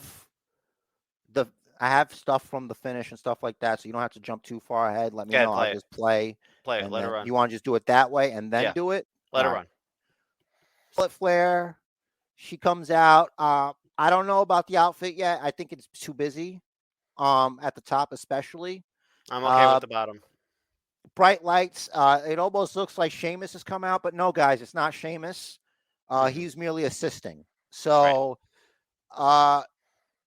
Ronda's like, It's "Oh, a great still. you wait." Thank you. And you're missing out, guys. So Ronda, she's like, "Oh, you good? Wait, let me guess. You want your Widow arm to heal, and you want a rematch?" And then Shayna Baszler's like, "Yeah, you idiot." Mm-hmm. So then Charlotte Flair's like, "Not anymore. I don't. I want it tonight." And then Ronda's like, "Are you kidding me right now with this?" And then Shayna, who's being a really great friend here, she's like, it takes me back to when Shayna Baszler was like talking to Ronda about attacking people. It's like, that's not how it works around here. To which right Mm-hmm. now she's saying, Ronda, you're the bad guy. That's not how it works around here. You don't have to take the match. You just wrestle the match. Mm-hmm. Let's go. So then Charlotte's, what are you gonna? Let's go. And then Ronda's like, let me think about this. You made a lot of good points here, Shayna. I'm a heel. I don't have to do this. I don't like these people. Why am I going to give them a show? But instead, all ego Ronda Rousey manifests herself. The same Mm-hmm. all ego Ronda Rousey that got the brakes beat off her by Amanda Nunes at that UFC event, the anniversary being yesterday. Yep. The belt is on the ground and now it's on the line. And Shayna Baszler has to be thinking of, what is she even doing? Why? So Shayna, with her back turned, as soon as the bell rings, out the gate, Charlotte Flair just creams Ronda Rousey in the mouth Boot with a to the boot. chin. Right. It's that leggy boot to the chin that she's known for. And she goes for a cover. Doesn't happen. Shayna's like, oh, man, I got to get on the apron. And then, pap! Mm-hmm. Charlotte Flair creams Shayna Baszler right in the face with another Mm-hmm. boot. Yep. Which if she messed that up, she could have got really hurt. Charlotte could have. Mm-hmm. Flair's pumped up. She's like, you know what? I'm going to spear her. Let me spear her real quick. She spears her. And then here comes the armbar that Ronda tries to get in. Luckily, Charlotte was nice enough to. I didn't let her run. Ronda was nice enough to be showed by Charlotte where to do it, because that's the one arm that's actually got the sleeve. In Mm-hmm. case we forgot. And then dirtiest player in the game comes out of Charlotte, just like her dad. She gets Ronda in the tights, but notice she's got her by the under tights. It's not just the regular tights. She's got her at the panty line, basically. Gets the pin. 1, 2, 3. Charlotte Flair is your champion, and this woman is so happy. She's so delighted. Tears coming out of her face. This kid's like, this is great. Wow. And this chick's like, I love the old snap gingerbread shirt from this fan here, and appreciate his color coordination. It's got the green band on the hat there. Very crisp, very good drip. All right. Holiday drip, if you will. And if in case you were wondering, yes, Charlotte Flair did headbutt that child. I'm kidding. She's hugging kids. If it's not obvious enough to you, Charlotte Flair is white meat babyface right now. That definitely cheated to win the match. But whatever. She's the good guy. She's hugging kids. She's kissing babies. I left it at here. I wanted you to do your little spot here, Rich Doris. I think this is appropriate spot for it to also add more fuel to your fire. Just to Yeah. Two things here. First off, while Charlotte's return last night was a surprise, as soon as I heard her say she's challenging Ronda for the belt tonight, I'm like, oh, God damn it, she's going to take the belt. I knew it. Like, I'm not, like, this isn't a hindsight thing. Like, I wish I would have tweeted it, but I was just sitting there. I'm like, why are they doing this? Second, and this ties in, okay? This is why I'm reacting the way I am to this. Charlotte, even now, even after the time off, she's still in a state of a little bit of overexposure to the WWE audience. A little bit. Yeah, I know about all the time off. Trust me. Was it too much? Was it enough? I don't think it was quite enough. To me, I'll say her heel run in particular, right? her heel run in particular was much like John Cena's super lengthy face run to where the fans just got tired of it. Like, this is not what we want. Charlotte with the belt is not what we want. It's not what I want. I'll even equate it to Roman Reigns' face run. When the fans turned on Roman, when the fans turned on Cena, it was because it was too much of that and we wanted something different. Charlotte's a face now. Okay. If you recall, the last time we talked about Charlotte, the last time she was on TV, it was sort of a situation where, well, she's not really a face, she's not really a heel, she's kind of just Charlotte. She's going to do whatever she's going to do, and she's the one character. Right? Right. So, she's not really a face. She's not really a heel. She's just Charlotte. It hasn't changed. Sure, she's a face, but as you mentioned, she cheated. Okay, so this may surprise some people, but I'm first. I'm going to say in defense. I'm already getting hot because I'm all warm about this subject. But what I wanted to say was, I'm like half agreeing and half disagreeing. It's like with the whole issue of her not being a face, not being a heel, she's Charlotte Flair. The fact that you say it that way is a compliment to her, because why be anything else when you could be Charlotte Flair? Two, this thing gets thrown around a lot. And this is as somebody who's a number one, day one fan of Becky Lynch. Okay. Charlotte Flair is a generational talent. She's one of the best women's wrestlers, best wrestlers to ever do it. All right. She's been gone for a long time. In my opinion, the longer you stay away, the longer people don't care about you. And I think she's been gone long enough where I can't judge it right now. She just got back. She barely did anything. She won the belt. Like, we don't know what kind of character. And we have this one key thing here. Vince McMahon is not running things now. Triple H is. So now you have to ask yourself, what is the Triple H version of the Charlotte Flair character plan?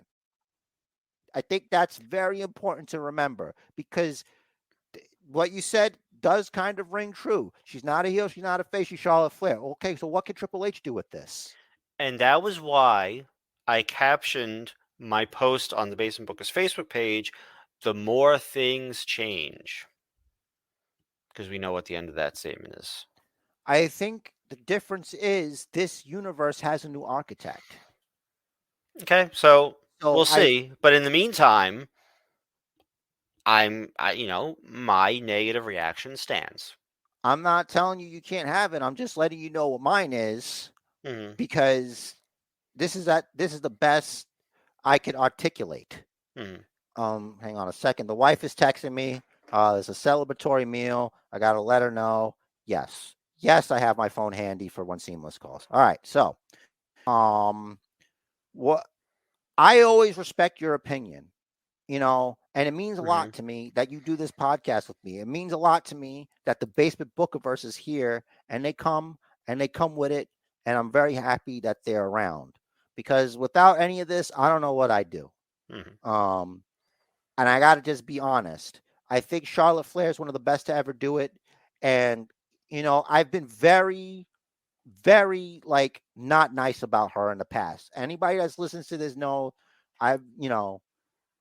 exactly what you were saying, we've said together. But I feel like this world is a little bit more different. I want to give Triple H a chance with this. Maybe she's getting to do something that she's wanted to do. Because I just found it, the thing that kind of threw me off was like, why is she hugging kids? She's never really hugged kids. This is so baby face stuff. This is kissing babies. This is like, the whole politician thing. It's like, man, this is crazy. And I'm interested to see where this goes. What does this lead to? Who's feuding for the SmackDown belt now? Are we going to turn Raquel Rodriguez heel? Like, what's happening here? Well, presumably, my guess is that the Rumble Ronda gets a rematch. So you think Ronda Rousey's going to win the Royal Rumble? No, I think at the Rumble, Ronda's going to get a rematch. It'll be Ronda Okay. versus Charlotte at the event. All right, that's a good way to sell it. Will we anything else on Charlotte Flair? Are you okay? No, that's it. All right, cool. So- It really kind of ruined my night, dude, and that's partially my fault. It's really easy to do that. A lot of people, we do that with a lot of things. It could be a game, it could be a television program, but it's just that. It's not. You shouldn't really let it affect your life like that. You should just rant about it on the podcast later. Ruined my night. It ruins the rest of SmackDown for me. How is Still the main event. That okay, let's go through the rest of SmackDown, and after each segment, I'm going to ask you, is this room for you? Is this room for you? All right, so next segment. So I've managed to get, hopefully it works out good here. It's the Bloodline backstage in the Office of Relevancy. And let's let it speak for itself. It goes in. I clipped a little bit out of it. Sammy was talking to Roman. He's like, "Oh, you did all of that?" He's like, "Yeah, I'm just trying to give my family everything I was used to getting." He didn't say I never had. It's everything I had. Oh man, hey, look, by the way, big match tonight. I just want to make sure we're on the same page about this stuff. Okay, hey, it did not bother you at all last week with the crowds chanting, "Sammy, well, you're out there," right? I just want to make sure that stuff doesn't bother you, right? God, no. I didn't think so. I meant to tell you this, but the way you were locked in, how can anyone pay attention to anything else than the word? I had to pause just to draw attention to main event Jay and Jimmy with his hat down. Yeah, and, Jay is eyeballing Sammy. Hey, Rich, I got a question. So no, far, it didn't. God damn it! All right. I mean, if you had 10% of that tonight, it's a night out for me. I don't have to do anything. Easy. It's gonna be a great night. It's gonna be a great night for us. Right? Great night. Yeet. And okay, so after that segment, what'd you think of that? It was good, right? You liked it? Of course, Bloodline. Enjoyed it? Yes. Great. So next we had Dominic Mysterio saying, "Look at me, my butt is soft. Prison's not a place for me. I really wanted to go to Waffle House. Now I don't want to go to Waffle House. I can't make it a Waffle House. Chairs are flying, coffee pots. No, that's not all right. So next, Rhea Ripley's like, "No, Darby, no, I'm gonna bail you out," because apparently she does bail him out. You're ruining Christmas for me. To the police officer, you don't know what you can't survive in there. How cringe is it when he calls her mommy repeatedly? On a scale from 1 to mommy dearest, 11. Right. Was that ruined for you? Yes. All but right. It was ruined by Dominic. Excellent. So next we have as soon as I saw, what the hell is happening here with this broom? What's going on here? So it's the Booty Day, the NXT Tag Team Championships, and of course Kofi Kingston, the first man to declare himself for the Royal Rumble. We'll get to that later. Will we? So yeah, he did it a couple of weeks ago. Right, but will we get to that later? Because we discussed that like 2 weeks ago when it happened. There's other things relating to the Royal Rumble that happened in this episode. Okay. So. Okay. I clearly Top need the Dollar reminder. is being mocked. They're trying to help him out. Maybe you could jump over. And this is the reaction from Ricochet saying it's was it no Top Dollar? Was it They don't call you Top Rope Dollar. Yeah, they don't call you Top Rope Dollar. And Wade Barrett said, "Yeah, I hear they call him No Hit Row or something like that." Hit the rope. Yeah, hit rope. It's like nobody said that. No, I heard it somewhere. And then, so yeah, after the shoving, Ricochet's like, "You didn't do that. Tell me you didn't do that." So next we got the Imperium boys. They're talking about, it's all about Gunther, and there's like a vignette about it. And every week, Ludwig Kaiser has to say, "Ring general." That's his thing. Like he Yeah. practices with Samantha Irving. She gives him lessons Ayo. on how to talk to people, Hmm. talk at people. I mean, it's Mhm. like, weren't we great? And then Strowman comes like, yeah, well, I noticed that I wasn't up there. You didn't fight me. Well, you're lucky. I made it home from Waffle House with Samantha Irving and Ricochet. Mhm. Exciting. So he gets in his face. Strowman does. And Gunther's like, Waffle House? What is he talking about? We should have had the Waffle House clip.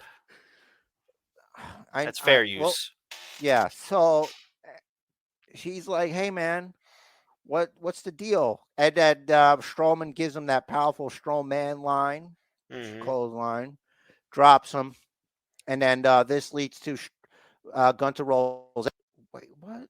Man, I thought anyway, a lot of stuff happened before here. I guess I forgot to put the Strowman Express where he makes a stop at Ludwig Boulevard and hit over at Giovanni Vinci Way, and then tries to head over to Gunter Avenue, but jumps the curb into a dumpster and has a really bad accident out there. And then they proceed to beat the brakes off of him. Steel chair comes out. Gunter this is the second time he's seeing the steel chair shot because he had him once before when he was already in the corner by himself over there. In the ring, they're going to stretch Braun Strowman. Then everybody comes out to save. They're like, come on, man. But Imperium's like, nah, you're not stopping this. No one's going to stop us except for Ricochet. With the chair, who's grown quite attached to Strowman after, having breakfast after the Waffle House. And then next, of course, we have the preparations, Sami Zayn, the tribal chief, the head of the table, the war chief. They're in the back, and they're ready to go to the front. And here we go.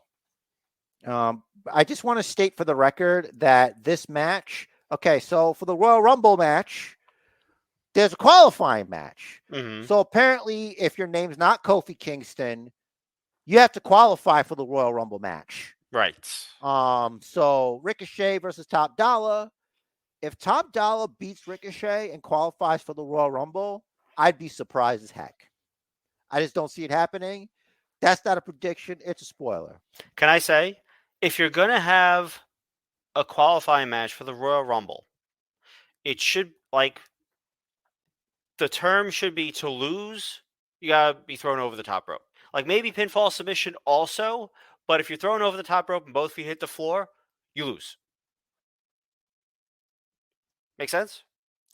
It makes sense, but I can also the idea because it's easier to throw a guy over the top rope, isn't it? If it's just one-on-one. In Royal Rumble, you're fighting a whole bunch of unless you're the first two guys in, you're fighting a bunch of opponents. Well, depending, like if you're a bigger guy like Top Dollar, it's harder to get your opponent over the top. Ricochet is going to go up to the top at some point, so if he goes over the top rope and then climbs the top, that's easy for it's like, all right, shove. Oh, we can be at an impasse on this one. Yeah, I mean, just an idea, Yeah, you could have. No one's saying that every qualifying match has to be the same. You can vary it depending on who's in the match. Yep. So next we have. I had to put that because I'm like, that's very interesting. So John Cena's back, big match, Johnny. So very happy to see him. It's that's a fan reaction when John Cena comes out. That's a pop. Nobody that night got that. Not even a returning Charlotte Flair. So just so you know, John Cena is still a big star. Never give up. 20 years he's been doing this back to back, never missing. I like all the logos they had. It's a cornucopia of John Cena. And John Cena never gives up. He never gives even up on his hair.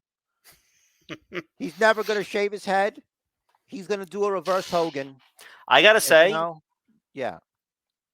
And this is a testament to our friendship. John Cena obviously doesn't have as good of a friend as I did, because I remember when my hair looked like that, you started telling me maybe you should shave your head. It's And the it took best some thing you time. ever did. It took some time, but it was Think one of of the the best money decisions you I ever made. saved. Think Yeah, of the money you saved, Rich Derez. And on dignity. shampoo. Yeah, and everybody loves your fucking bald head. Yeah, All right. He likes to shine it up in baby oil, just not for the podcast because no, it's no, no. shiny. Actually, I get rid of the shine by putting moisturizer. It's very important to moisturize. Mhm. So let the record show that Kevin Owens, in the span of a year, has experienced in-ring firsthand a Stone Cold Steve Austin pop and a John Cena pop. Mm-hmm. Let that sink in. Living the dream. Kevin Owens and Sami Zayn had the best year, I feel, out of everybody here. And these guys are not going anywhere. Right. They're here forever. Mm-hmm. So, of course, the tribal chief, the head of the table, the war chief, the bloodline. What an image here. The wise man in his normal stance.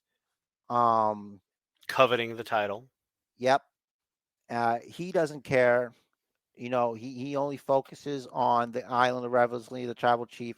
His chief, the tribal chief, you know, he was his first. They throw it up in the ring. The pyro goes off. We're in the match now.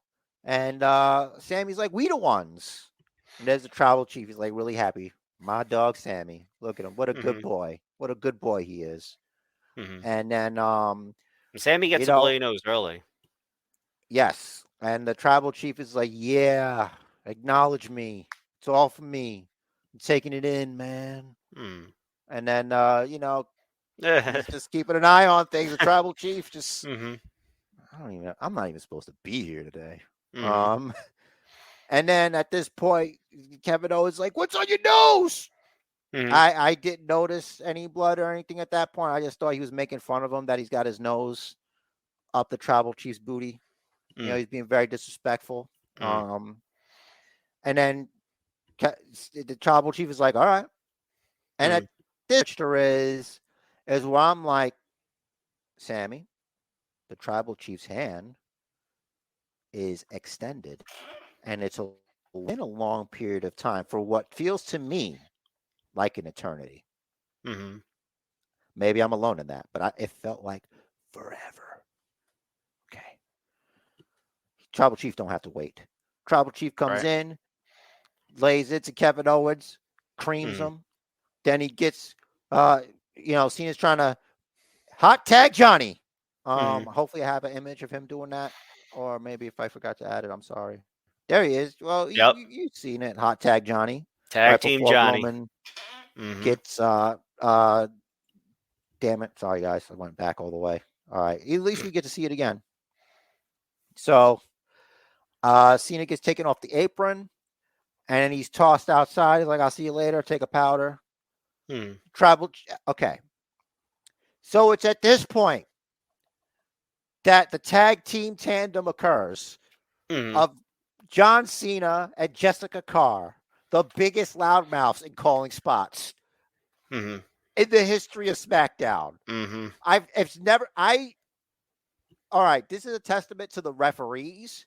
Unless John Cena's like, listen, I'm hard of hearing now. The tribal chief, the head of the table. What? Yeah, right. The tribal chief, the head of the table. He's been told by John Cena that John Cena's hard of hearing. John Cena needs a little assistance. I've never heard the refs call spots before. Right. This has never happened to me. This broke me. I'm like, holy shit. So this whole time referees were doing that? And this whole time she's like, don't move. Don't move. Like she's a police officer and Roman's under arrest. I'm like, what is happening? She's telling the tribal chief what to do. And like Cena's in on it too. And then you can hear her go, tag. And she's like, tag. I'm like, tag we've heard. Yeah. But come on, man. Like, come on. So we go to the next bit of business. Sami Zayn gets the hot tag or the cold tag because the hot tag is John Cena. because it's gonna be bad news, bro. Sami Zayn. Okay, so this, of course, like I said, the whole just shouting of the spots. Finally, up comes, and I'm gonna have ourselves some. Hold on a second. I had to get this because the moves of doom are coming, and we can't not have that. So if you're watching on the Basement Bookers YouTube in Tony Vision, here comes the moves of doom. John Cena, Cena tackle, and another one by Cena.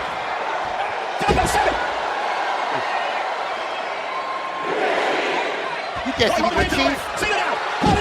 There is just no stopping Cena when he's in this Gotta send the people home happy.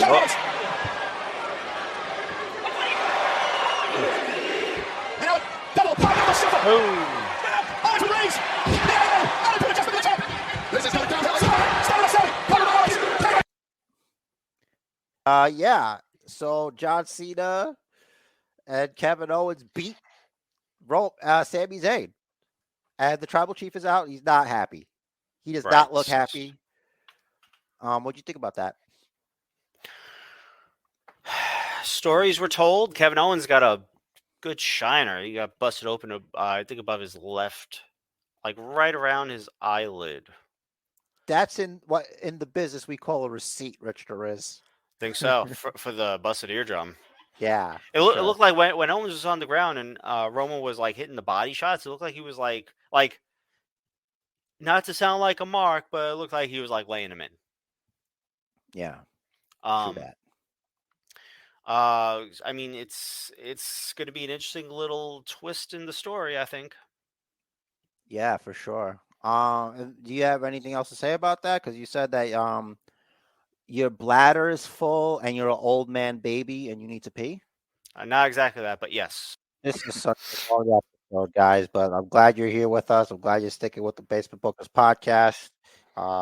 When you do more than 2 hours of Basement Bookers podcast, you're an automatic member of the Basement Bookers Elite Club.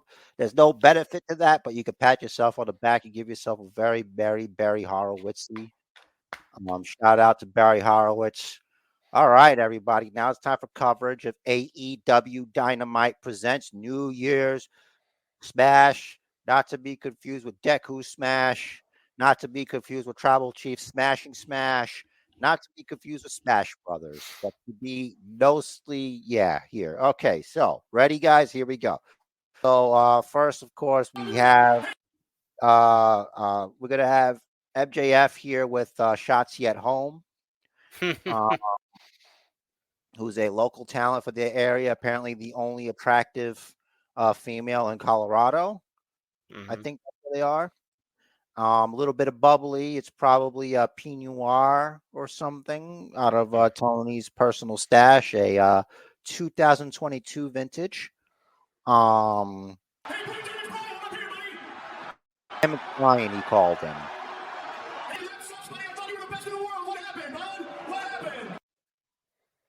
Ethan Page, he's looking at MJF. He's like, "You're next. You're NXT," to him, because you know how much he loves talking about WWE and whatnot. And then, so Daniel Bryan Danielson just like knocks off poor Stokely Hathaway's head, which I'm surprised it didn't like blind Daniel Bryan Anderson. I know. And cost him the match. That raggedy BITC, you know what? It's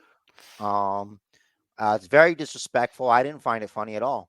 I was upset for Stokely, and he was about to do you, and then just Stokely just got the bug eyes. He got the bug eyes. You with the bug eyes, you better beware. But it wasn't enough to distract him.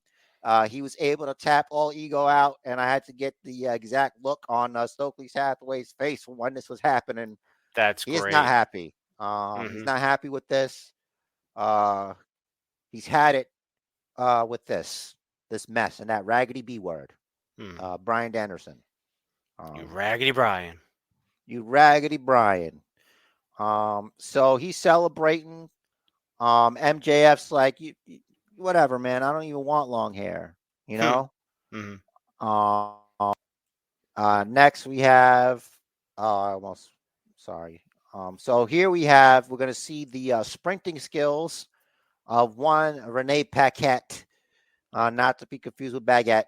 Mhm. As Wardlow gets a nice surprise guest on his interview segment. So if you watch Dynamite, and if you're listening and you missed it, Basement Booker's YouTube page will show you, but I'll describe it. Boom. So you probably out of there so fast, Renee. Like she was Mhm. like a speeding bullet. You'd have to watch it in slow motion. Here it comes.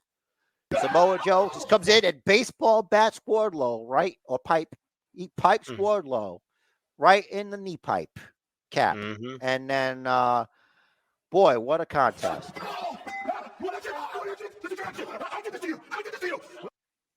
By the way, Samoa Joe yelling, I did this to you at 200% speed is not less scary. It's more scary I think because so. he sounds like he's out of his freaking mind. Mhm. So, Ethan Page, he's not cleared. Otherwise, he would wrestle in the 300 grand Park Avenue, 2,000 grand pass go 200 Monopoly Man Challenge, I like the Trio Challenge.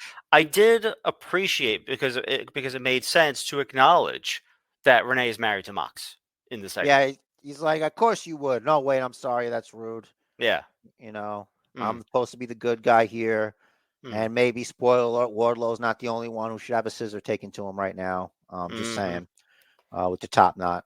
No Yeah. judgments here. Cowboys don't have top knots. Samurais do. Right. You're not a samurai. Right. You're either a samurai or the tribal chief. You don't get to do either of those. I think Sammy is allowed though. Okay. I know you were Yeah, a fan, but I think Sammy's allowed. Yeah, but yeah, you're right. All right, so next it was Top Flight versus Claudio Castagnoli, aka Claudio Canoli, aka Cesaro, aka the Swiss Cyborg. Watch him jash the guy that's not Dante Martin, the other guy on Top Flight. This sick uppercut, and he's just gone. Okay, I just blurred out.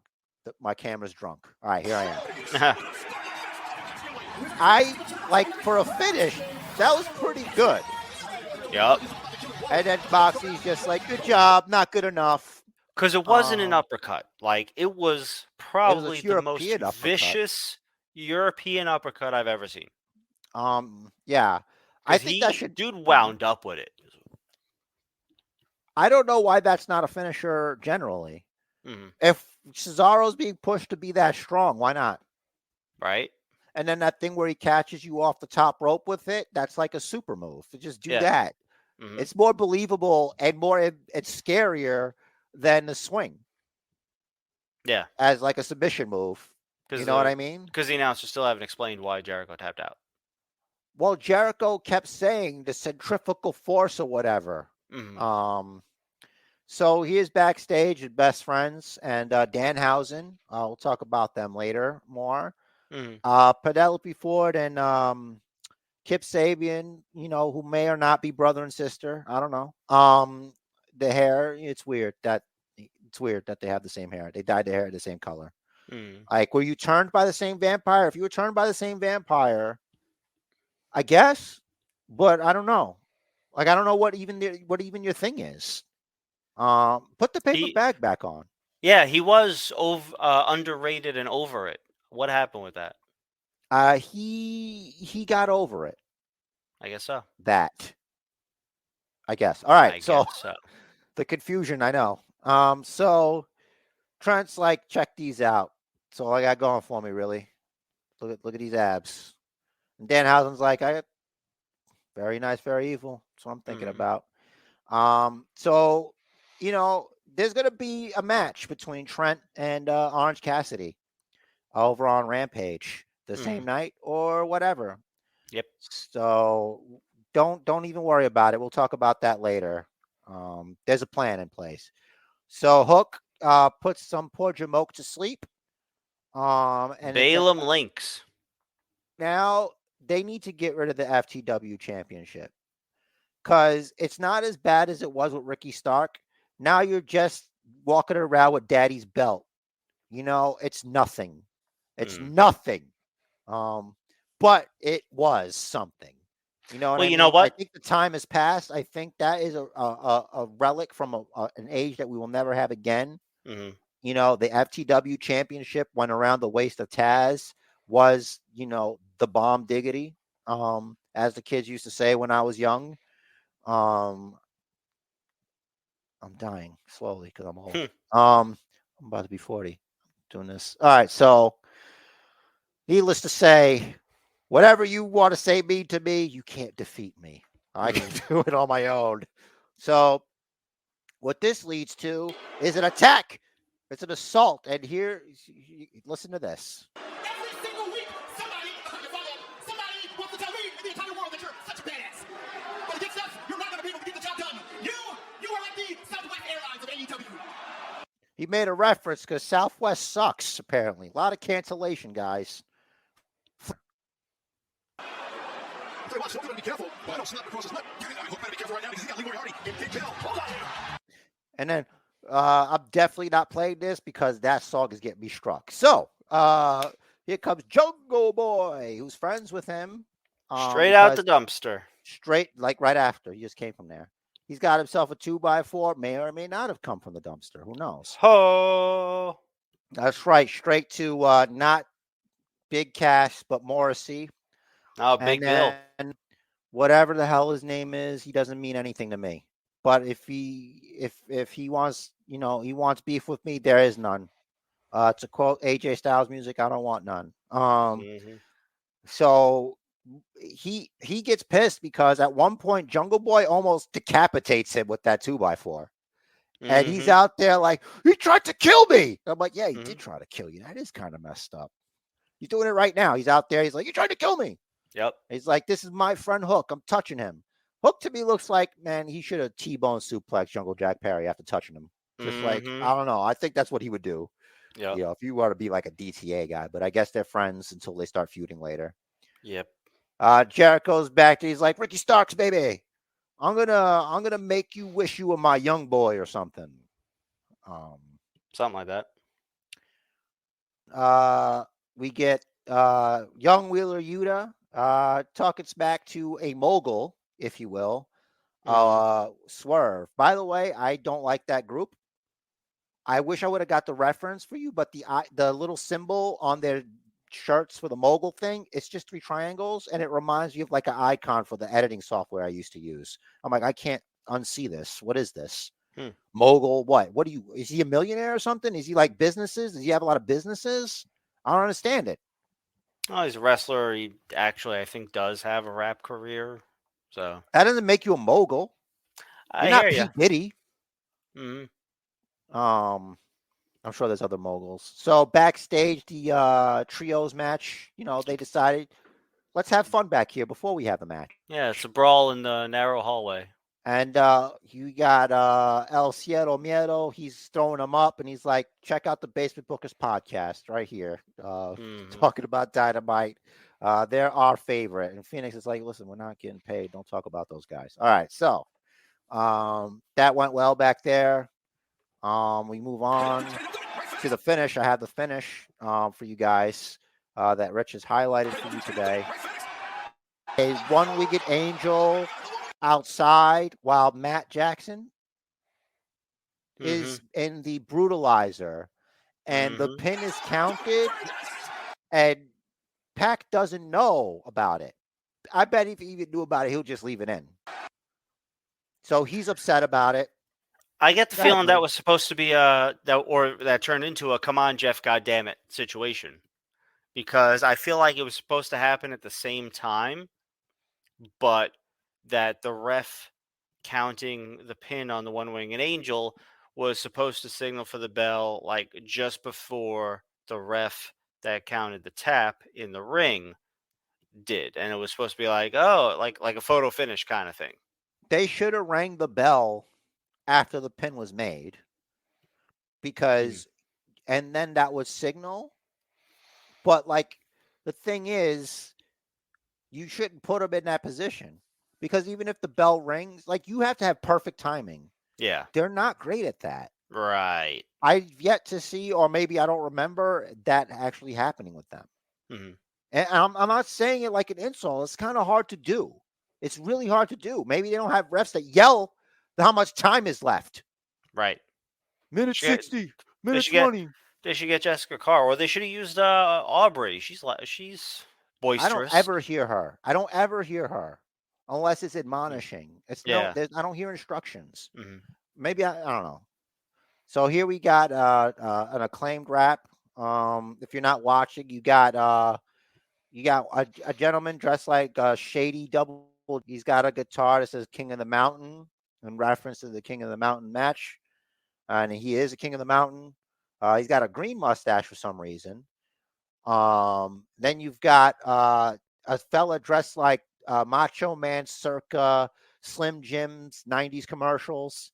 I guess he's supposed to be Jay Lethal because he thinks Jay Lethal's a Macho Man wannabe, is what I'm Oh, getting here. he was doing the Black Machismo gimmick, which is really it's what really like pushed Lethal over the edge into, okay, this dude is actually amazing at everything in TNA. Yeah, so he creams him with this. I think I got the sound, I hope, for you. There we go. A lot of people want to know what you're doing on a show when you haven't been relevant since 2004. Spending my days working hard on the go. Yo, slamming on the mic, going hard on these hoes. Hey, double J, you with double A. Really think you could be acclaimed? No, like to have you tapping like a Morse code. I stay scheming like a global force. Go, get Ricardi, ripping people off every minute. This that, this off, this side, this it. The king of the mountain for this ass whooping. The last elbows, last match, last booking. Slap you so hard till my palms hurt. You're the worst Jeffrey says Dahmer. Feeling like words, it's just your way of life. And you stealing money like it's Kurt Angle's wife. R-A-S-S-L-E, master. You can draw time in my time, you a bastard. You're Ricardi, Jeff, you're the master. Be acclaimed, we always get the last word. I'll be slap you, turn your head backwards. I'ma have you seeing stars like a password. Still here in 2020, that is absurd. Got me having that so hard, nigga, absurd. Wait, what do we have here? This Ring of Honor's top guy from their bad years. Shane Eagles only known for imitating Duke's 20-year veteran, and no one's imitating you. Lost the flare, he was 74. By the way, Jay, my elbow is better than yours. I got over, I ain't have the copy my show. Now I'm on the top rope, you get TNA, so no, you got Stockholm syndrome. Split you like a wishbone. Jared, I'ma slap these nuts on your chin bone. Carry the guitar, can't play one lick. Only thing I can stroke is your little ass. R-A-S-S-L-E, master. You can draw time in my time, you a bastard. You're Ricardi, Jeff, you're the master. Be acclaimed, we always get the last word. So yeah, a lot The of Global references Force there. Gold reference and stealing Kurt Angle's wife reference was great. Yeah, excellent stuff from the Acclaimed. Everybody, some people love the Acclaimed. Everybody loves the Acclaimed. If it was everybody, it would be me too, and I don't. Oh, That you have is to your earn it. right. Like you can't just because you could do a rap to the same freaking hook every week, and once in a while you'll have one where it's not the same hook. You don't impress me. But I like your style. I don't love the Acclaimed. I like the Acclaimed. I need to be wooed. I have not taken out to dinner. I am not some kind of floozy. All right. So, speaking of dinner, not floozies. Right. We have the JAS squad of girls. We have the unlikable Ty Conti and add a JAS who needs to get far away from this. So, Star of the escape show. while you can. So here's the bit that I finished to the it's Ruby Soho versus Ty Conti and the ever-growing quest to make Ruby Soho look like a fool, which continues. So she's just holding the chair. It's sped up, guys, but it felt like an eternity. And I also forgot to fix the pitch because I usually keep the normal pitch. I forgot. But the Chipmunks have taken over commentary duties from Tony Schiavone and Excalibur.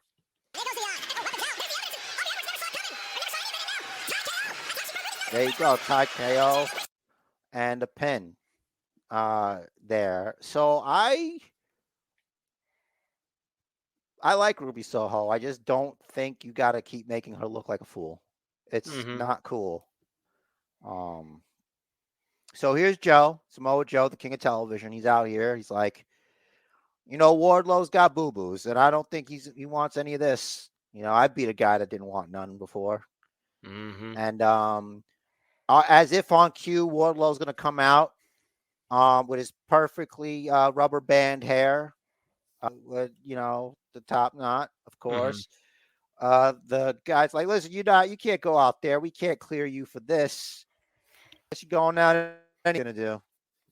Hurt you more?" And of course, he gets slept because it was just too much.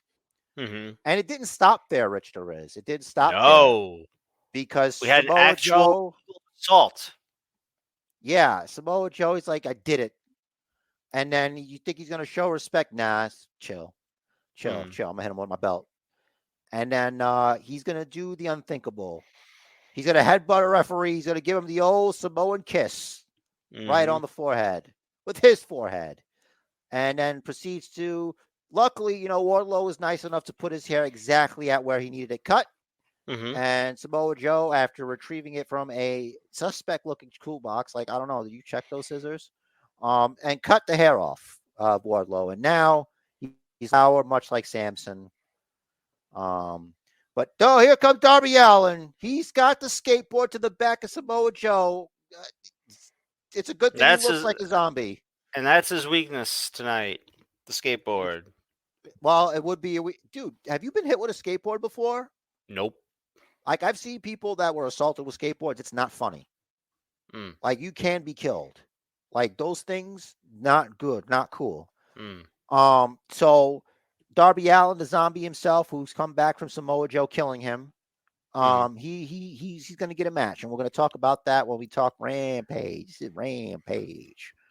Darby Allin, he wants to kiss that TNT championship, and Samoa Joe's like, "Please don't assault my TNT championship." And we have a preview for what's to come, and it's the All Atlantic Championship. Best friends collide, baby. We're gonna go right to that. You could go ahead and say your piece on that. Remember, you could whenever you want, just jump in. I feel like I'm just going through, and I don't. No, we're good.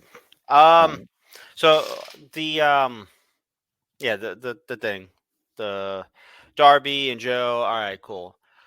I highlighted.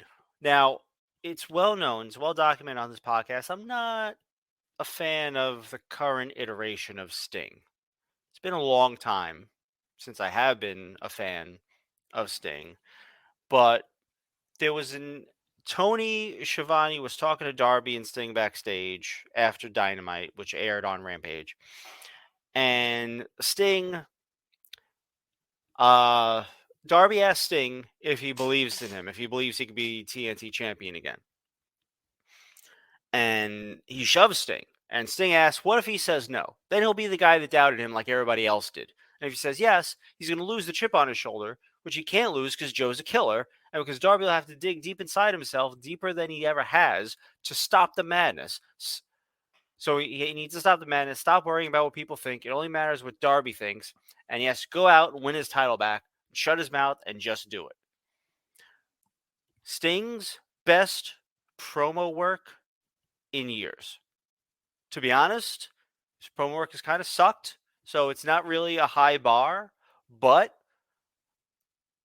enough that I highlighted a green in my notes. I liked this promo, this interaction. It told a story. It took us somewhere. There is progress in the storyline. So that's a yes for me, dog. Okay, since that's from Rampage that just happened yesterday, I guess we could just talk about it now, and then talk about the one from last week. Because I thought we were gonna skip it since you skipped it, but okay. Yeah, but we still have last week's Rampage. Yeah, but we did Dynamite first for some reason. Why does that matter? Rampage. It was Rampage, then Dynamite, then Rampage. Okay, but I still got Rampage though. All right. I didn't get. Okay, so I just need to. I got the notes here. You're cutting the legs out from underneath me here, so I got to skip across to the one that just happened yesterday to look at those notes. Okay. All right. So since we had the best friend match, Kip Sabian, he's on commentary with freaking Paul White because I guess JR didn't want to fucking be there, which I don't blame him. No more BS. Paul White's actually on commentary full time now. one Replacing for Taz. the swear jar there. So good. That's great. I really thought that it would have been more unpredictable if like Trent like wasn't distracted.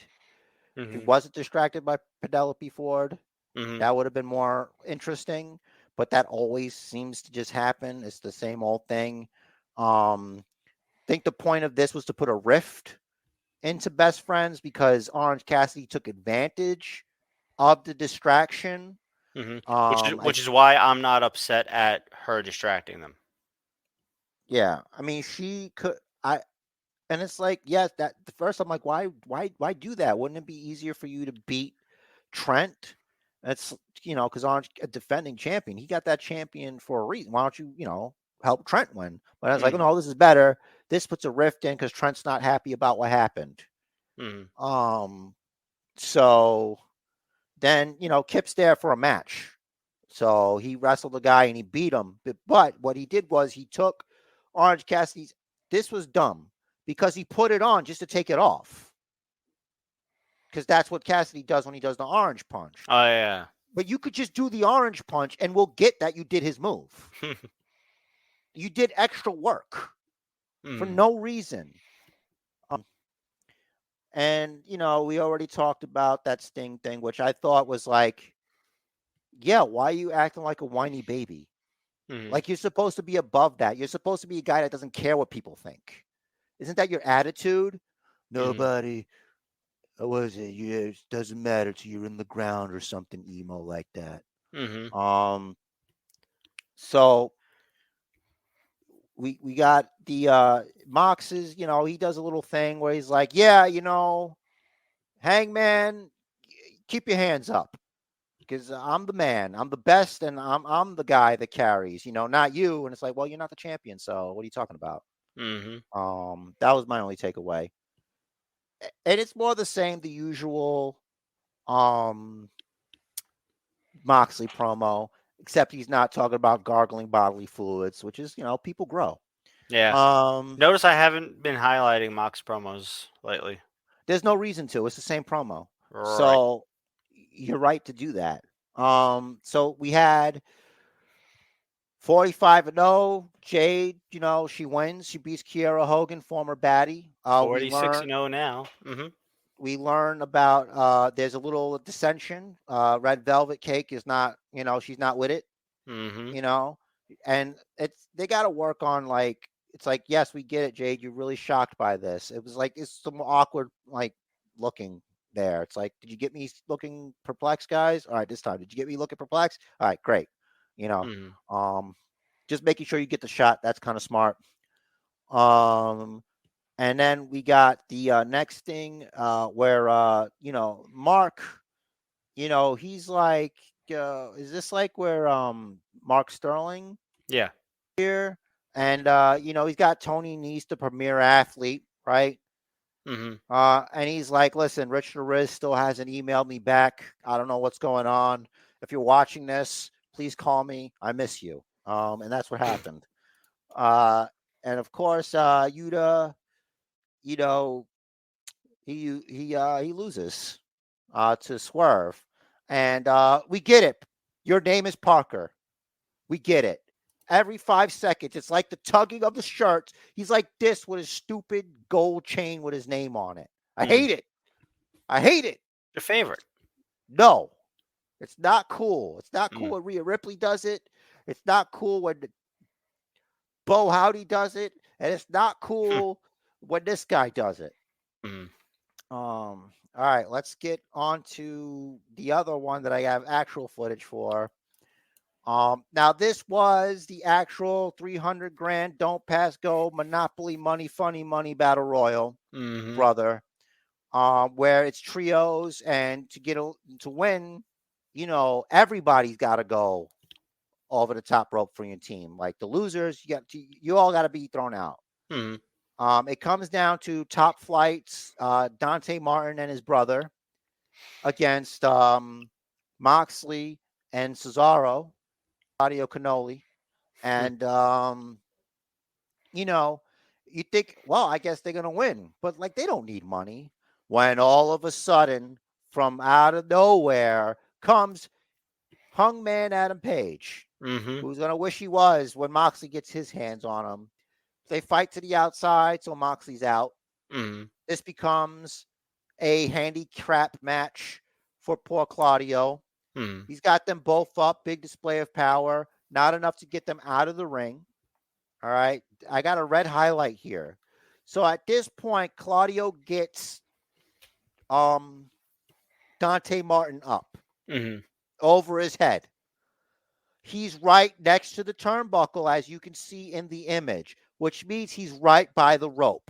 Mm-hmm. He could easily turn around and dump Dante Martin out. You would think, right? No, Claudio instead tries to use him as a weapon and throw him further to go into his partner, a.k.a. brother. Mm-hmm. Doesn't work out that way. He gets head scissored. You know, eventually other things happen. You can't do all of it. He gets head scissored to the outside, and the guys that could actually use the monopoly, that aren't getting the monopoly money, Top Flight and the Fox man himself, AR Fox. AR, which stands for augmented reality. I Maybe. made that up. So we don't know. It could be Arnold Reginald. It could be Artie Renaud. Could be always ready.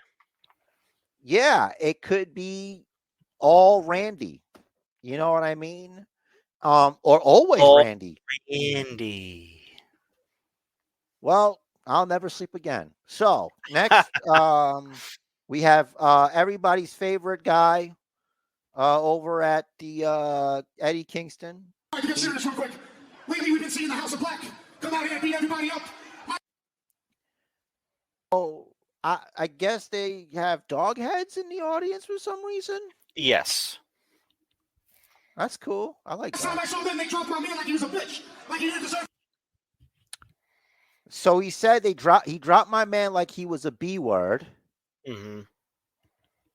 And then he says like he deserved it. Like he was a herb. To get beat down like I heard. Here's the deal. House of Black, we sent the contract to you. Guess what? You didn't sign it. I'm not going to wait for you guys to shut the... By the way, Eddie Kingston's wearing Tim's, fulfilling the prophecy of the stereotype. lights on and off, like we have a power outage problem, or something like that. I want to fight you guys now. Monkey wants to fight you now. Do you want to see us kick their asses or what? So, House of Black, let's go.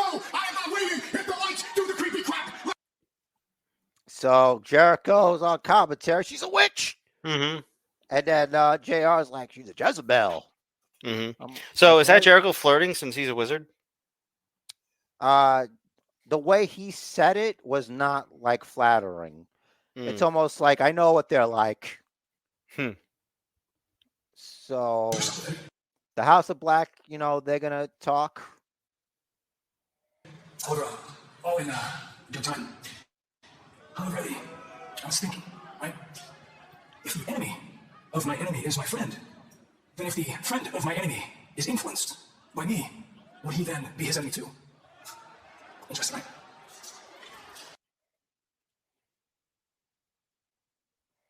So basically, the black guys, House of Black, they're saying, "Well, what do you know about this? Is he really your friend, or is he my friend? I don't know."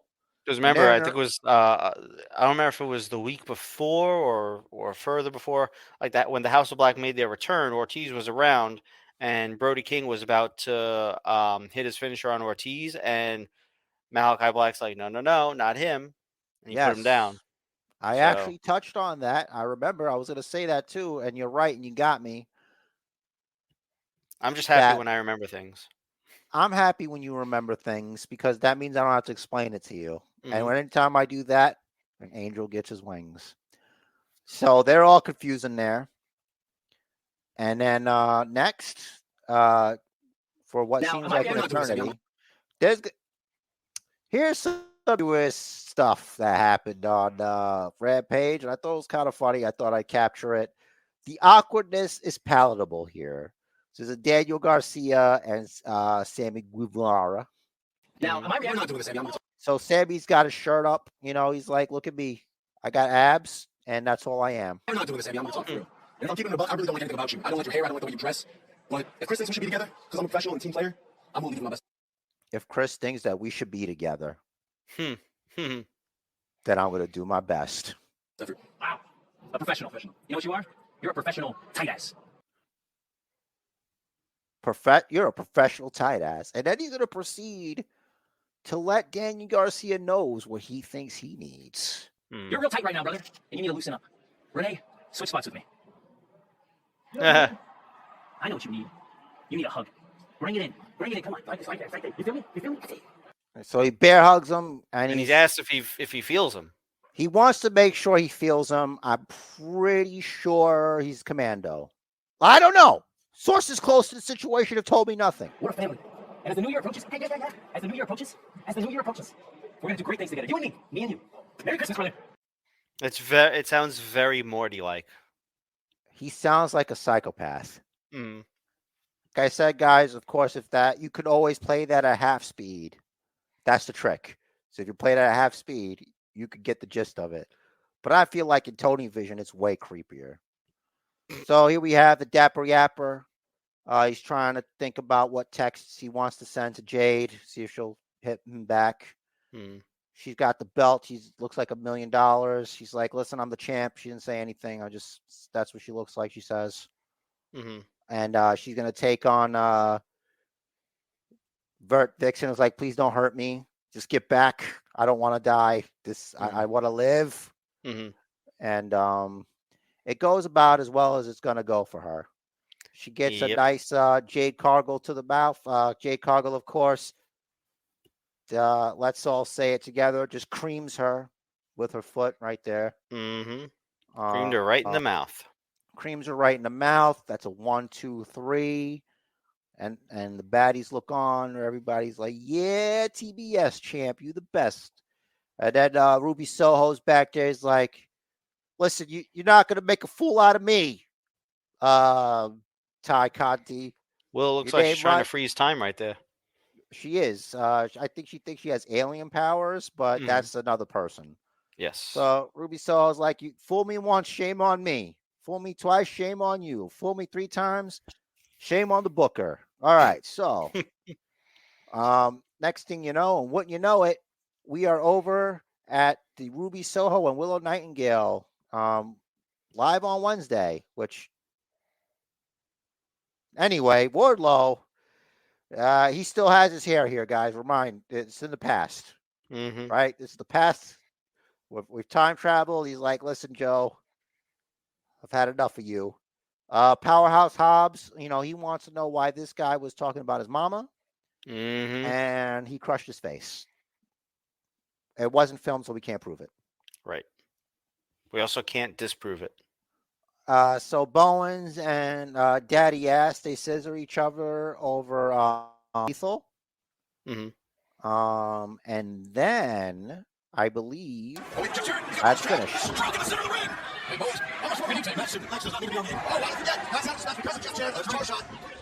Billy, come on, send Sharon to the outside. Billy and Lethal are illegal men. Nothing that Rivers man was hurt. God, I hate him. The lethal injection. Oh, this can't be how it ends. The cover, too. So yeah, that was a wrap for that rampage. What do you? I thought that was a finish. That was a finish. Sanjay Dutt with the low blow and then the lethal injection. Yep. Great. All right. So what was your, feelings on the subject?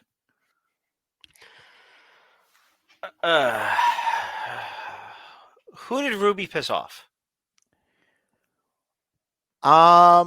Unless maybe this pairing with Willow and the losses to Ty J is going to lead to a Ruby heel turn. Maybe not aligning herself with JAS. Hopefully not, and probably not.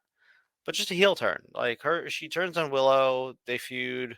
Ruby wins. Ruby goes on to lose to Jamie Hayter for the women's world title. Kind of thing. I'd argue that Ruby Soho didn't piss anybody off, and it's the fact that she's so nice that they're taking advantage of her. That's what I think. Could be that too. I think she needs to stand up for herself and believe in herself. Mhm. Maybe she is, and we don't know. I'm just speculating. I'm just saying. I think that it's her potential's being wasted. Like, it's amazing to me that out of the Riot Squad, it's Liv Morgan that's done the most. That's been the Mhm. most successful.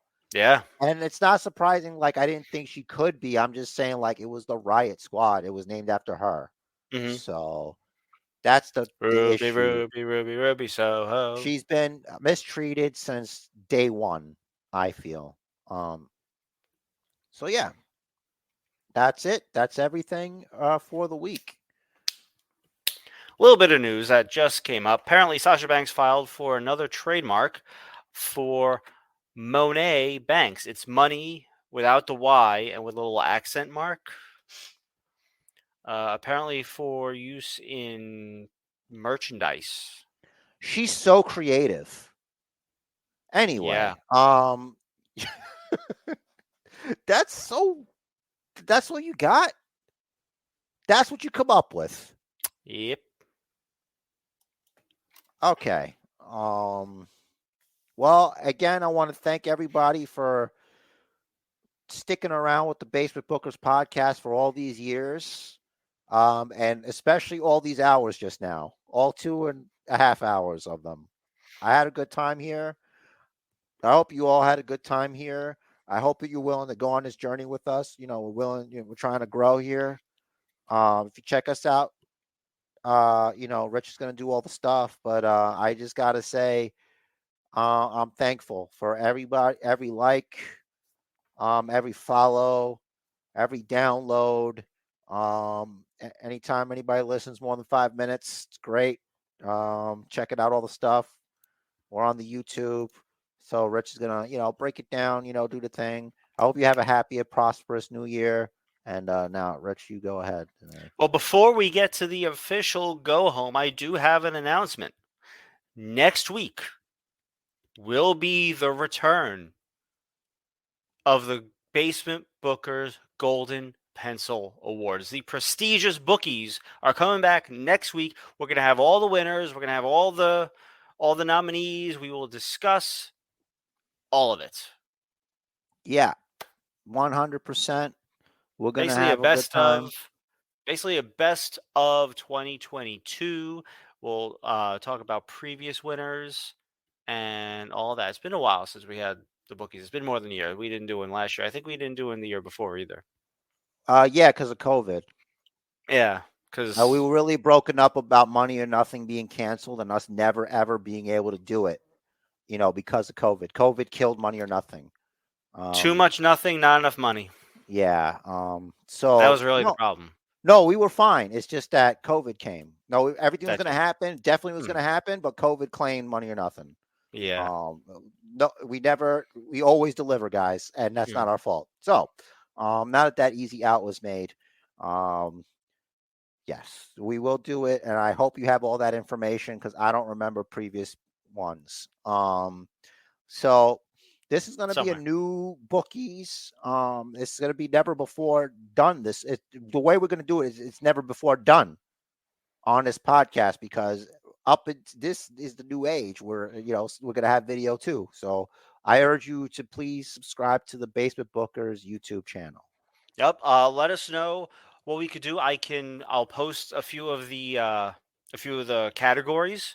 If you want to write in, basementbookers@gmail.com, basementbookers on Twitter. Let us know who you think should win in each category and why. We'll retweet you. We'll shout you out. We'll explain to you why we think you're wrong or right. Most likely wrong, but it's okay. Hey, Rich. Yeah. What are those categories? I'll post them. One of them is going to be, John, maybe not John Cena, maybe like the Hulk Hogan Superstar of the Year, brother kind of thing. Yeah, I'm gonna veto the Hogan thing. And, okay, gotcha. Let's. It was just what came to mind. I don't remember what we named it previously. We're gonna have the 4 Life Faction of the Year. I mean, Great. We know who should really be winning that. I'm so excited. The point of putting you on a spot for that was to make sure you're staying tuned to the Basement Bookers Facebook page, Mm-hmm. the Basement Bookers Twitter. It's going to be on all those things. Rich is going to make sure to get the word out. Yep, I'm going to take care of that. So, as far as where to find us, Jerry already mentioned the Basic Bookers Facebook page. I mean, Basic Bookers on Facebook, just, search it in there. There's a little search engine kind of thing. Twitter at Basement Bookers, at Basement Jared, which there is. BasementBookers at gmail.com. Send us your suggestions, your thoughts, anything you want us to know. Let us know right there. Instagram, Basement Bookers Pod. And as far as where to find this podcast, Stitcher, iTunes, Google Play Podcasts, Podbean app, Spotify, Amazon Music, TuneIn, iHeartRadio, Player FM, Listen Notes, Samsung, Podchaser, Stitcher is also in there. Basically, wherever you can find your podcast, we're on them all. And Jared's got a party message. You've said a mouthful, Excalibur. The match of life is scheduled for one fall. So make it count. And do what the man says. Follow the Bookers. Yeah. You always have to get the last word, don't you?